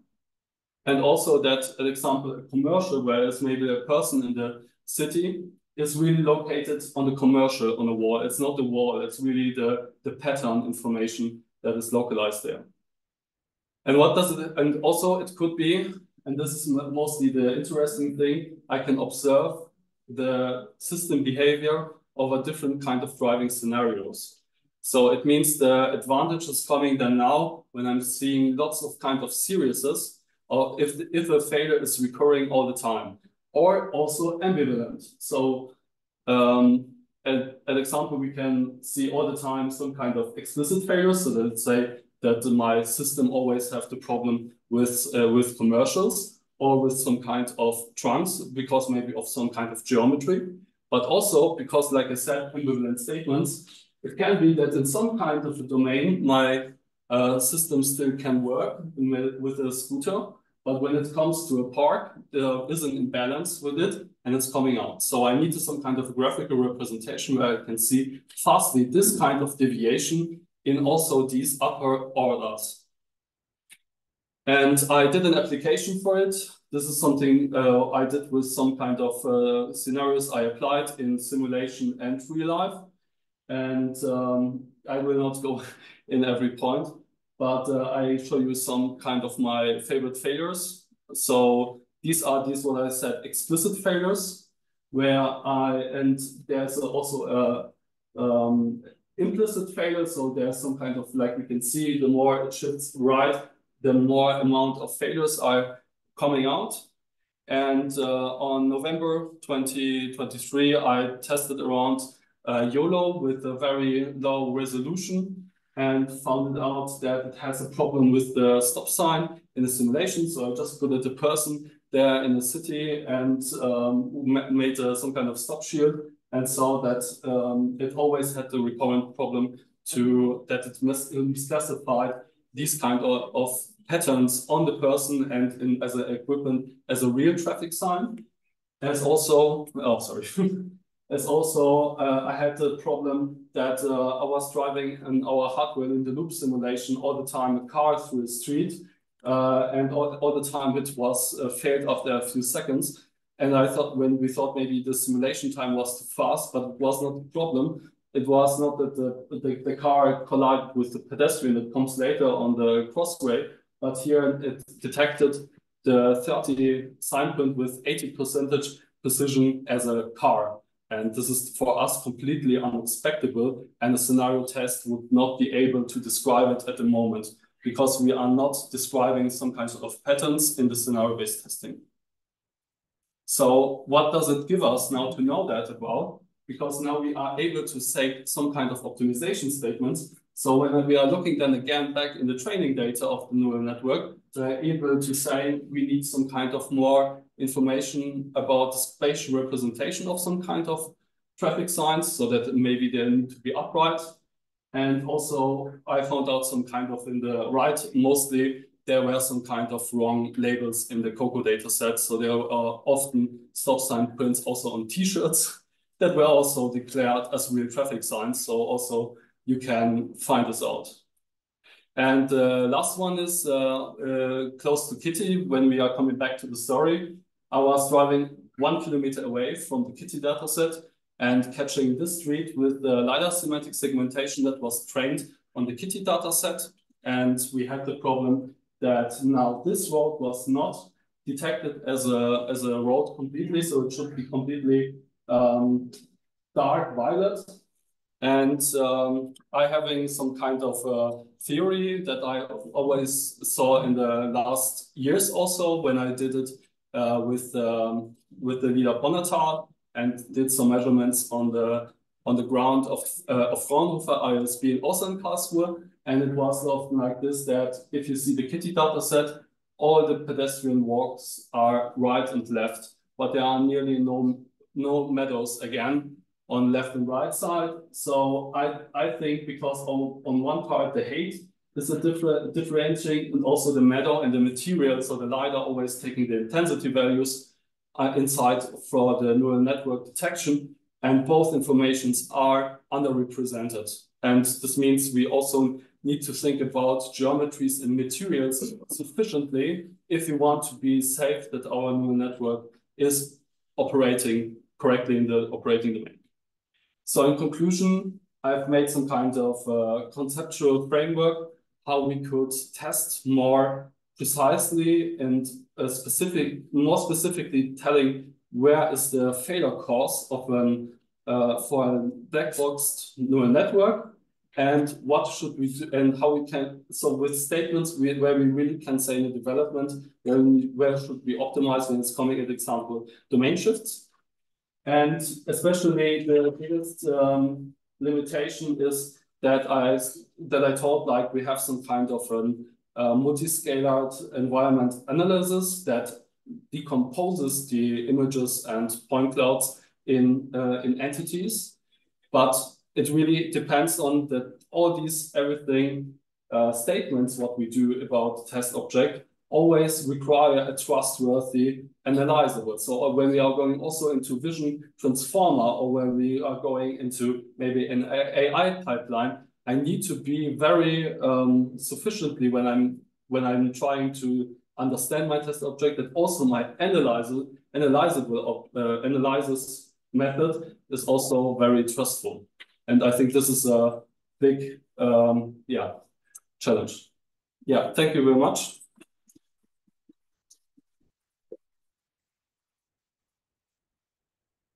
Any questions for Hubert?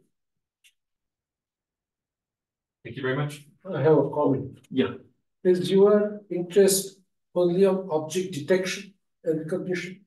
At the moment, yes. So you are using only static scenarios. There are no videos that you are analyzing. Also. So it's like when I'm doing a scenario, I also see the video sequences. But in the end, I sample it for each image, yeah. But all the beautiful granularity and the sleep and about the things, they were descriptives of static images oriented things. Yes, at the moment, yes. Because some of these errors that you are talking about, if only you had looked at it in 3 frames, they would be gone. Yeah.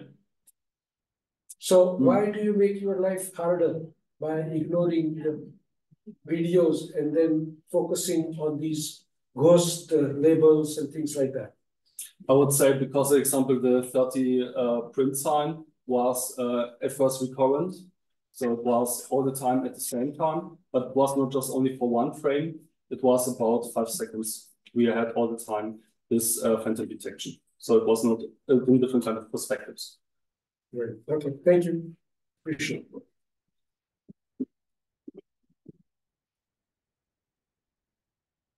Super.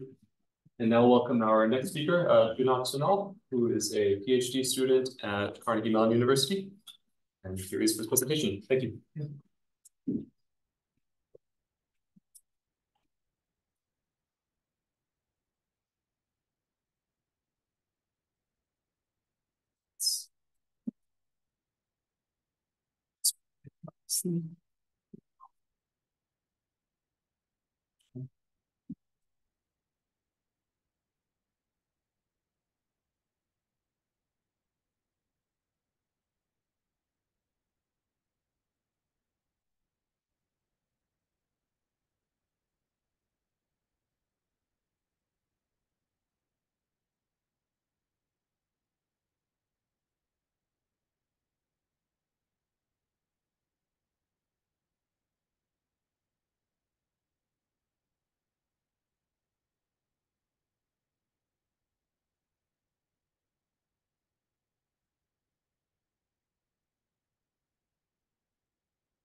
Hi everyone.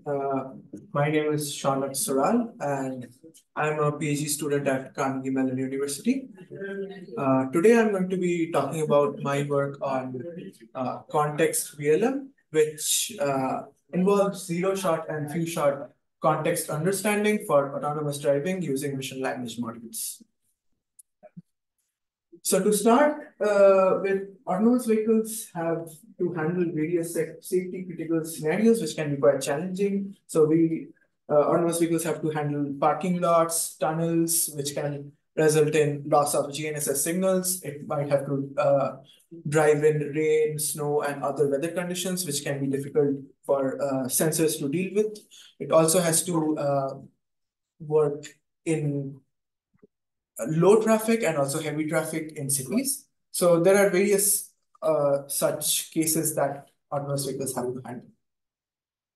Now, autonomous vehicles can mainly be classified into two types in terms of architecture. One of them is end-to-end AI stacks, which take perception or rather sensor inputs and then finally compute motion plans or control signals. There's also the alternative architecture, which is modular and is composed of components such as perception, localization, behavior, planning, and control. And so at CMU, we have an autonomous vehicle in our lab, and this is based more on the modular AV architecture. And this work is focused mainly towards an application in the modular AV architecture, while it can also potentially be extended to more end-to-end models. So in general, end-to-end AI stacks are prone to out-of-distribution generalization issues and lack of explainability in case of failures, because it's all end-to-end. Modular AV architectures are, since they're modular, it's easier to identify at least at a modular level the cause of failure and possibly even at a finer level. However, since these are modular and have specific stacks, they require specialized modules to handle operation across various driving contexts. And driving context refers to these environmental situations that the AV needs to deal with. Now, given that there are various specialized modules needed, this work is focused on detecting the driving context so that appropriate modules can be engaged based on the information that is generated. So in general, there are various driving contexts, such as the ones you can see on the figure. It can be driving in a highway, it can be driving in a construction zone or a work zone, which requires specialized behavior, for instance. It could be driving in an urban canyon, which can lead to loss of GNSS signals, and this requires specialized operation. The same happens with tunnels, for example, where GPS signal gets lost. And of course, there are weather conditions and also specialized modules needed for off-road driving, for example. Now, we'll talk a little bit about the task that we want to solve here, which is context understanding, where we define a list of about 24 contexts, which are not exhaustive, but cover a wide range of things that are relevant to an AV. And these contexts matter a lot for specific AV subsystems. For example, weather and lighting conditions can affect perception and sensors. Blockage of satellite signal of any kind can affect GNSS, which effectively affects localization. And also various specific behavior and planning modules are needed for, say, off-road driving, parking lot, and work zones or construction zones. So this is sort of the background that we start with. And the knowledge of the driving context can help start specialized models which are tuned to these specific scenarios. Now, in general, in perception, we have seen in our previous works, one that was published at IEEE 2024, that knowledge of nighttime, snow, rain, urban, rural, such environments can significantly improve the performance in these conditions. So what I mean by that is, for example, if we know that the vehicle is operating at night, then you might want to give less weightage to a camera in a sensor fusion module compared to a LiDAR, which is an active sensor and doesn't really need light for it to operate well. So the fact that a deep learning model, for instance, knows that it is operating in a certain condition, that domain knowledge itself can help improve the performance a lot. So this is what we have observed in perception. We've observed similar things in localization. For planning and behavior, we work a lot with work zones or construction zones, and they have their own specialized perception and planning modules that we have developed in our lab. And to engage such modules, we first need to have the knowledge of the specific driving context. Similar things happen for indoor parking garages, for example.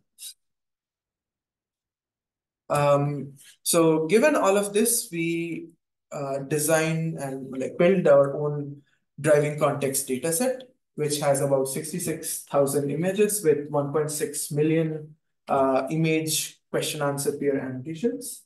And in this case, what a question answer pair essentially is that there would be a question such as, is the vehicle being driven outdoors? And then the answer would be a binary answer saying yes or no.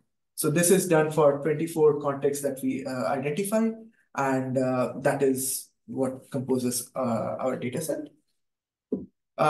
We also see a long tail distribution of various contexts, which with some of them being very rarely observed, and that can potentially cause problems with detection if we are using more traditional supervised computer vision methods. So we propose the usage of vision language models to deal with this and solve this problem in a zero-shot and few-shot manner. I'll talk in more detail about how we do that in the next slides. But for the dataset, we have two subsets. One is a machine annotated one, which uses multiple VLMs to achieve the annotation with agreement within them. And we also have a hand annotated subset for more controlled testing. So in context VLM, we have two main sources of input. One is camera images that are recorded by our AP. And we also have these driving context queries, such as, is this during nighttime? Is this during rainy weather? Is this in a construction zone? And so on. Now, we experiment with two main models here. One is Wilt, one is Lava, and these are sort of on the two ends of the spectrum. Wilt is a very lightweight model with 87 million parameters, while Lava is a much more general model with 13 billion parameters. And Wilt is generally used for simpler VQA tasks. Lava can be used with prompting, similar to methods like ChatGPT and so on. And we finally evaluate the zero and few shot capability of existing state-of-the-art vision language models on our dataset and for the specific task that we want to solve. So for evaluation, the first thing that we see is that these models perform pretty well, zero shot without any fine-tuning our dataset at all. In general, Wilt performs slightly better than Lava from what we see, and we get a relatively high accuracy of about 93%. Right now, we mostly use the driving context queries itself to solve this problem. In future, with Lava, we are and other larger models, we are planning to use things like chain of thought prompting and other auto prompting strategies, which can potentially deal with some more complexities. And across the specific context that we are dealing with, we see that consistently most of them have are detected pretty well with over 90% accuracy. And now we had seen a long tail distribution of context in our dataset. In that long tail distribution, tunnels and bridges were pretty rare, maybe less than I would say 100 out of maybe 66,000 images. But even in those cases, our method works pretty well with over 98% accuracy. But some things like lane markers are more difficult to accurately classify, it gets about 70%. And this is mainly because of the fact that there are other things such as road markers and crosswalks, which can potentially lead to false detection, since this is a zero-shot model. We deal with some of these things using our own data set and our fine-tuning approach, which is Fusion. Now we'll look at the actual performance of few-shot fine-tuning using our training context dataset. So what we see is that, so we start with zero-shot, and then by the time we have about 64 data points for it to learn from our dataset, the accuracy increases by about 5%, and the F1 score goes up by about 10%. So that's a significant improvement for a model which has been trained with about 4 million images, but then it sees 10 million image text pairs. And then it sees like 64 such images, and then it is able to improve its performance significantly. So what this essentially shows is that if you are interested in detecting some sort of context for your task, which may or may not be part of the list that we have detected, you can just hand annotate like maybe 64 examples and then fine-tune a model such as built on such a dataset and on our dataset, and then on a dataset that you create, and that can do reasonably well for understanding these contexts. Moreover, the number of contexts is not fixed, and with new ones that come up, it can be generalized pretty easily. Finally, we talk about inference time. So we tried Lava in two modes. One is an individual setting where all of the context questions are asked one after the other, and the joint setting where the questions are all asked together, like the 24 context questions are asked together. And we see that Lava is restrictively slow, at least on an A4000 laptop GPU, which is a pretty lightweight GPU, but we wanted to see the real-time capability on lighter GPU, so that's why we used this. But build is much faster with about 40 milliseconds per query on a laptop GPU. And it's about 28 times much faster. So we verify that build performs slightly better and also runs much faster than Lava, enabling, making it a good choice for our own evaluation. And then finally, what we do is we do edge inference on the semi-autonomous vehicle, where we implement build as part of the perception stack.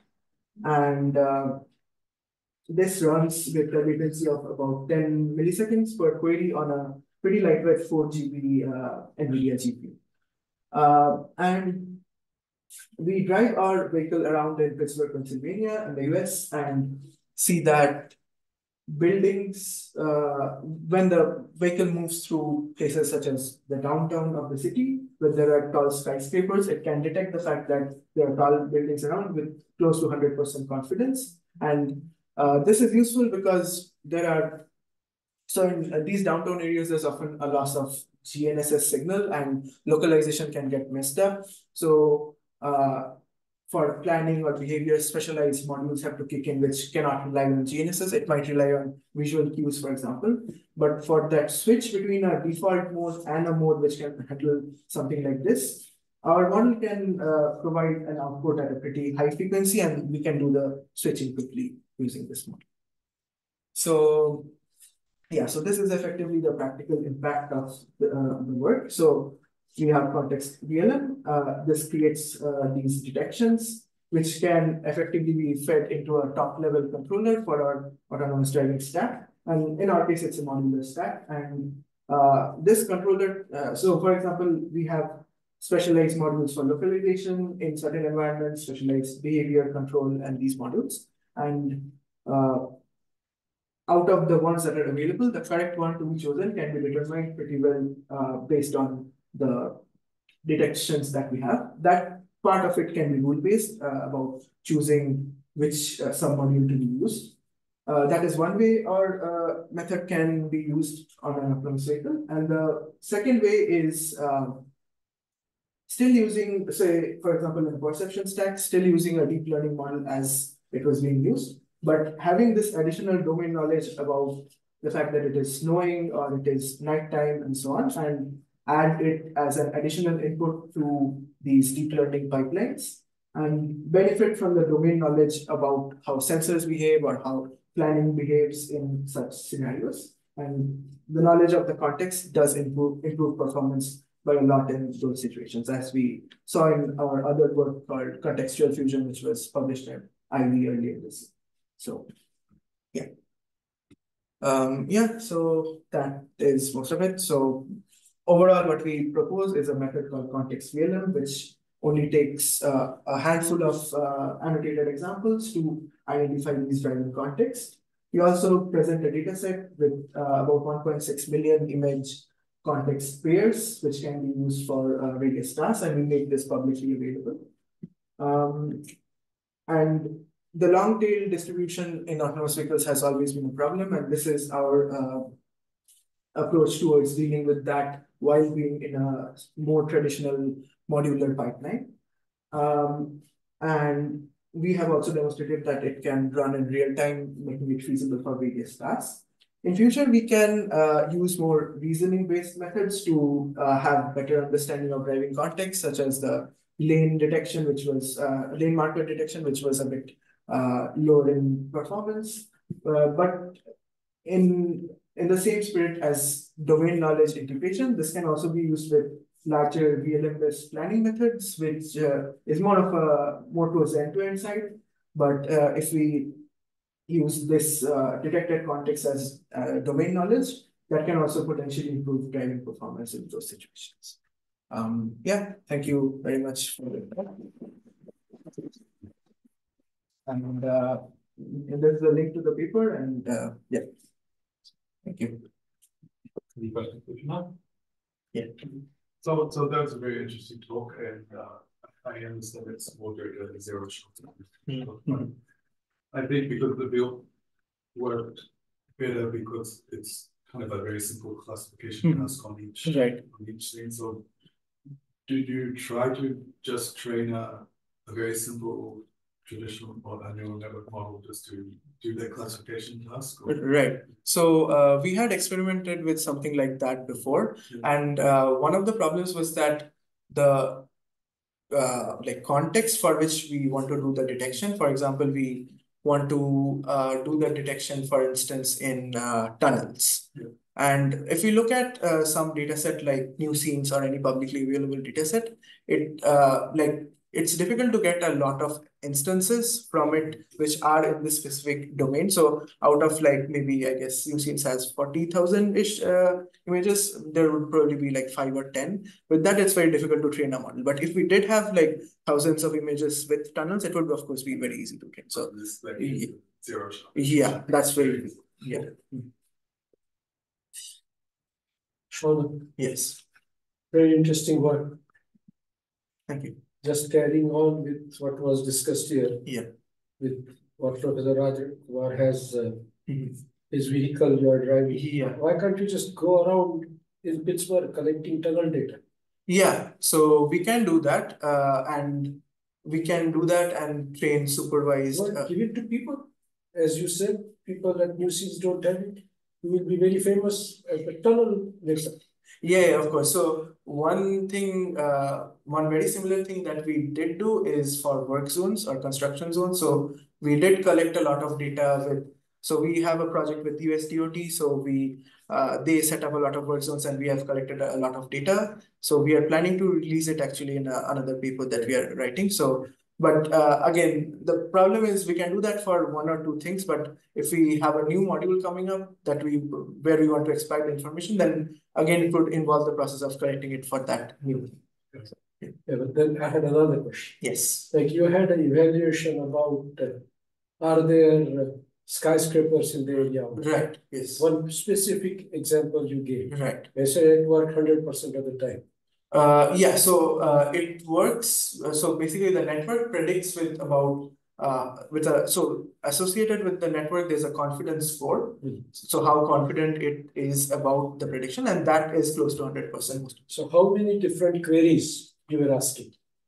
You just showed one.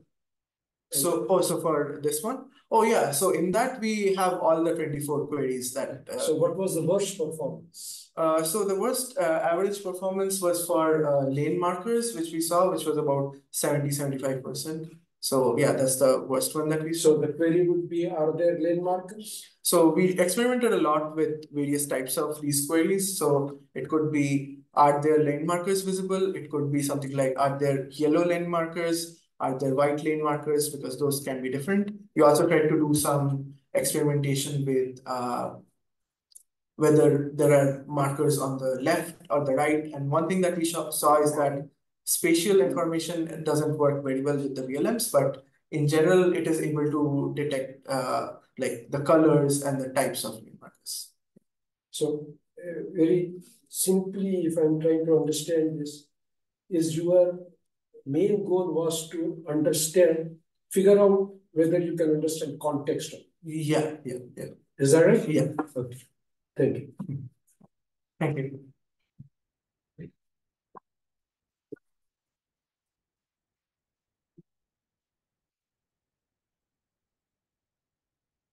And I'll briefly introduce our last speaker. This is Manmohan from University of Freiburg in Sweden. Thank you very much.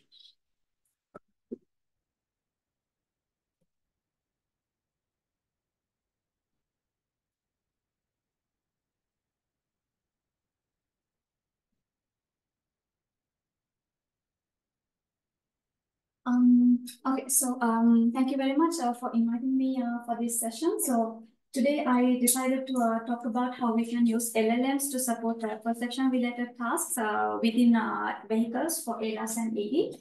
And instead of focusing more on one paper, I decided to give you the helicopter perspective of 3 recent studies that we did so that I can unfold our research as a story. So before I move on to the actual paper and the experiments that we did, I wanted you to highlight the application scenario that we selected, which we call as the looking around the corner. And I suppose that a lot of you might know about this issue in the automotive domain, where we have the ego vehicle, and also there are some more vehicles approaching the same intersection. In this scenario, we consider the vehicle A. And this ego vehicle, it has a limited visibility range, but these other vehicles which are approaching the same intersection, they may have more information that could be actually useful for the ego vehicle to make decisions. So we anticipate this vision where the ego vehicle can talk to the other vehicles. And as an example, if ego vehicle can ask about the traffic situation in the intersection. And as an example, if vehicle A can let ego vehicle know that there is a vehicle approaching from your left and there are a couple of pedestrians who are about to cross the road and so on. So if we can have this kind of a dialogue in between these vehicles, then the ego vehicle can make decisions in a better way using this additional information. So if we initiate this kind of dialogue between the vehicles, we would like this dialogue to be very efficient. And we don't want to transmit a lot of data back and forth the vehicles. So what if we can just share the traffic agent locations between the 2 vehicles? So in a way that if the vehicle A can perform some object detection and localization and just share the coordinations of the pedestrian to the ego vehicle. So that would be very useful. And also we would be transforming very less number of data back and forth the vehicle. So this is the vision that we anticipated. And also we know that we have very advanced driver assisting systems nowadays, and especially these OEM, the manufacturers such as Geely, Toyota and BMW, they are already working on having these inbuilt foundational models within vehicles. And also it is proven that LLMs have a very great potential when it comes to different tasks. So what if we can anticipate inbuilt foundational models within vehicles? And if we do have inbuilt foundational models within the vehicles, can we use these LLMs to get this kind of dialogue initiated? So the dialogue, I already mentioned to you that we don't need to talk a lot, but we just need to get to know the locations of the traffic agents. So in that case, it would be pedestrian detection and localization. So usually in traditional research, we use deep learning or machine learning related architectures or techniques to do this kind of object detection and localization. But can we use an LLM to do the same job instead of utilizing deep learning or machine learning approaches? So in fact, we can actually do that using LLM. So in fact, the diagram that you see on the screen is a response of a large language model that we received as a result of our experiment. And we already published this study in SCA 2024 in last August, where we showcase that we can use an LLM to detect the pedestrian with higher accuracy and recall, and also to localize the pedestrian as shown in the picture. So the green bounding box is the ground truth, whereas the red bounding box is the LLM generated coordinates. So when we visualize them, the performances were really great, and it showed the potential of these LLMs. And also I wanted to mention that we did not use specifically trained LLMs for this purpose. We just used the generic available GPT versions and also open source models to do our experiment. So if you're interested, you can give a read to this paper. So I wanted to highlight from my second study. So when we use LLMs for this kind of technique, this kind of tasks within vehicles, we might be using them as human-machine interfaces, or maybe these LLMs might be trying to generate human-like conversations between the passengers and the vehicle. So no matter in which way we use LLMs, we need to make sure that they are trustworthy. And especially when it comes to vehicles where we consider vehicles as safety critical systems, we need to make sure that they work, these LLMs work as we expect them to work. But the problem is LLMs very often hallucinate. So hallucination, we all know that it's these scenarios where the LLM generates nonsensical or unfaithful responses. So we need to make sure that the LLMs do not hallucinate as much as possible, but we cannot do it 100%. So even in the cases where the LLMs hallucinate, we need to make sure that we can identify them so that we can mitigate them later on. So when we were doing our second study, we came across these two main types of hallucinations, where the first one is the image actually has a pedestrian, but the LLM was unable to detect the pedestrian. And also the completely opposite. So the picture did not contain any pedestrian, but LLM saw a pedestrian, hallucinated a pedestrian. And we, as in our research group, we consider the false negatives to be very problematic because there is an actual pedestrian and we don't see it. So it could lead to fatal collisions. And at the same time, we came across a different type of hallucination as well. So this picture, as an example, the LLM refused to process this image, saying that it violates the OpenAI safety protocols. Obviously, we cannot see anything here that would potentially violate the safety protocols, but the LLM saw something that could violate their policies. Therefore, it rejected. So these were the three main types of hallucinations we came across. And then we came up with this experiment where we chose two main data sets, Waymo collected in USA and the paper data set collected in Sweden in Gothenburg. So we covered two different geographical areas.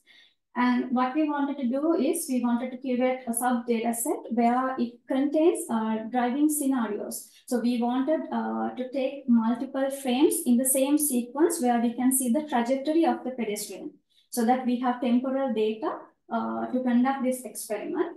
And once we curated our subset, we did some image pre-processing where we removed the unnecessary parts of the image, which means the horizon, and then we divided it into different regions, 4 regions in this experiment. And we fed these images, the ROIs as well as the full images, we fed them to two LLMs, GPT-4V and Lava. Lava is the open source model and GPT-4V is the commercially available proprietary model. So we asked the question, is there a human or a part of human present in this image? And we collected the data. And at the same time, we asked a human evaluator to do the same, and we collected the ground truth. And we used these two types of data to do the data analysis for this second study.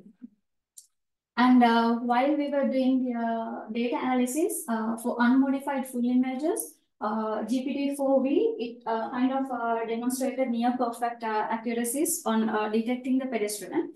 And Lava was not so great, but then again, we don't know what kind of training data that these two models have been used, so the results could be varied. The most important thing is when we were analyzing the data, like I said, we had temporal data. So we identified that if we could use these semantics over time, we could use that information as hallucination detection technique. So what we did was we considered 3 frames of the same ROI and we fed them to the LLM. So if the first 2 frames, if they contain one or both of these frames contain a pedestrian, then we mark the 3rd frame as a frame with the pedestrian. So we did not ask LLM for its response, but instead we marked it manually as a frame with the pedestrian. And then we calculated the performances under this technique. And at the same time, we came across a slightly a different or a different version of the same technique, where we consider the 3rd frame, and if there is no pedestrian detected, then we check the 2 previous frames. So if there is a pedestrian visible in the 2 earlier frames, then we corrected the LLM response for the 5th frame.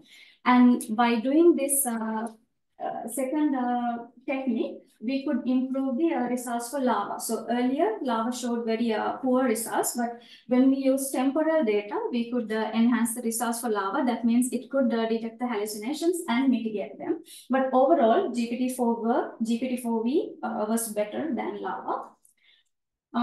So when we were further analyzing the data, we found that the temporal data could be useful, and also then we started thinking, why can't we use the trajectory of the pedestrians to do the hallucination detection? So earlier we just used the fact that whether there was a pedestrian visible or not, but not the trajectory, not the location of the pedestrian. So we came across this method where we further divided the picture into smaller regions, and then we applied the THV2 method into this grid. If a pedestrian is not visible in a certain frame, we went back and checked the 2 previous frames, and instead of checking one ROI, we checked the 2 neighboring ROIs as well, so that we could find whether the trajectory of the pedestrian is plausible or not. So it's, as an example, if a pedestrian is seen in this ROI, and if the pedestrian is seen somewhere here, then that trajectory might not be physically plausible given the short time period between the frames. So we could detect that as a hallucination. So when we did that, using this algorithm, we could improve the results for GPT-4V in a great manner.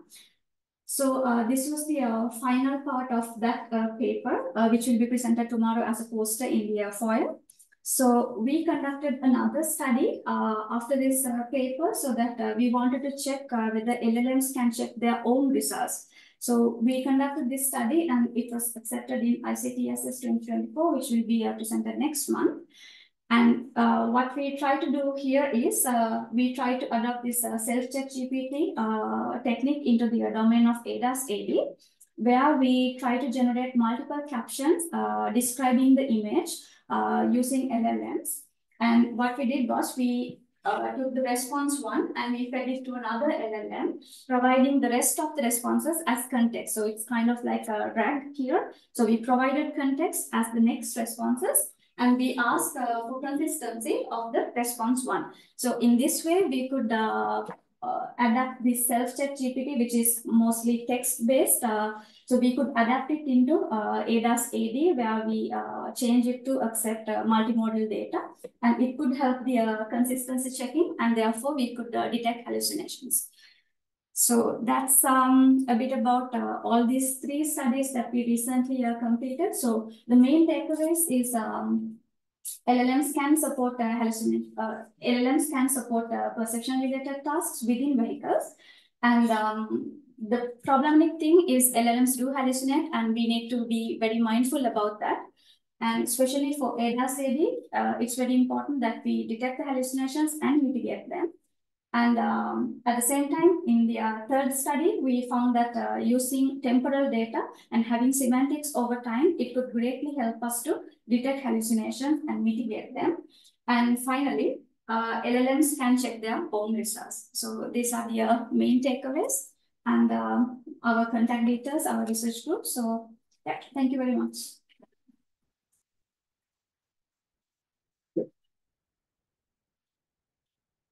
Thank you, Masha.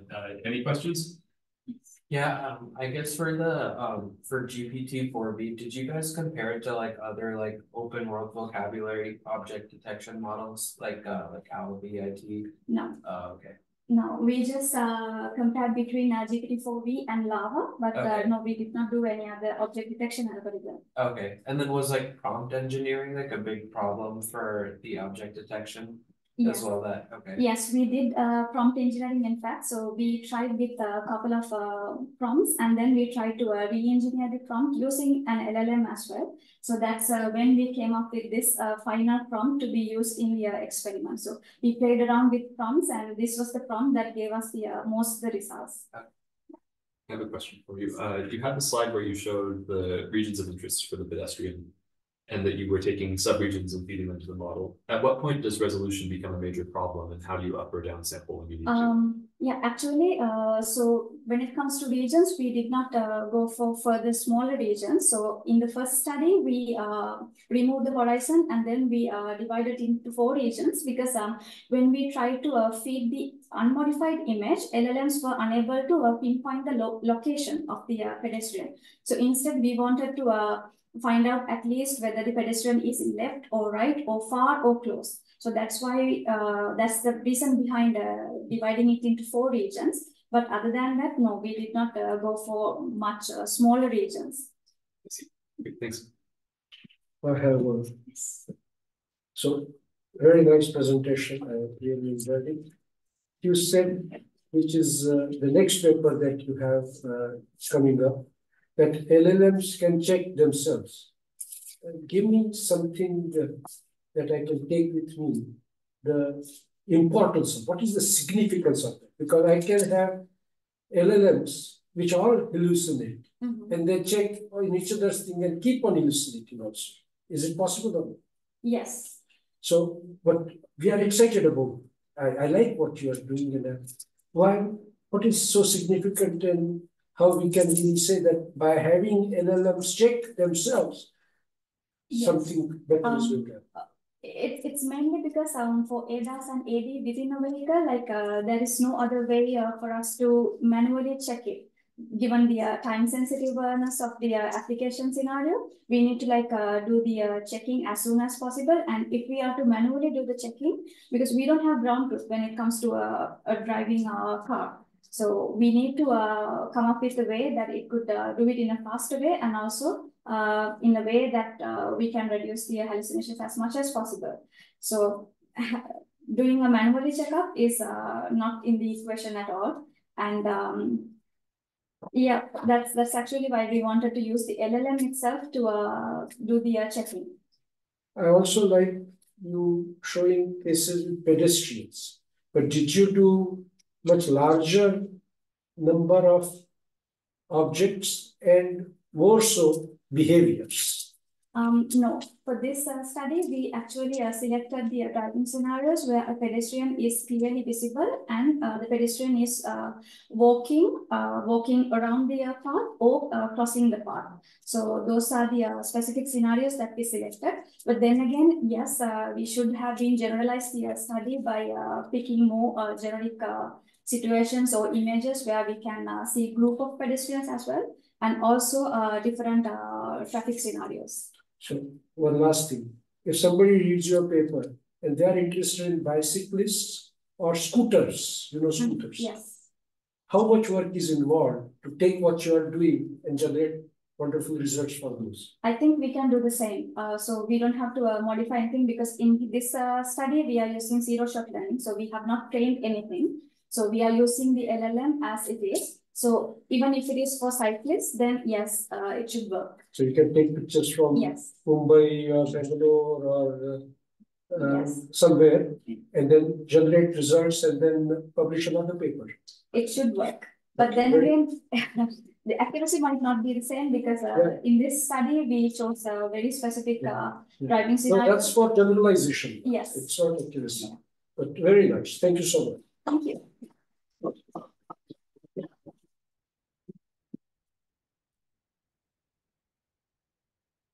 Thank you to the stage for the extended workshop. I think that's a testament to the great speakers we invited. So thank you for staying around, and thank you, Malta Shunak, for the time delays and your flexibility. I appreciate it. And I think we will conclude the workshop here and see everyone at the reception across the street. They should have a picture. Definitely a picture, yes. Just one final. Walter, you have some comments? Yes, there's one final slide. He has very good summaries of videos. And this thing.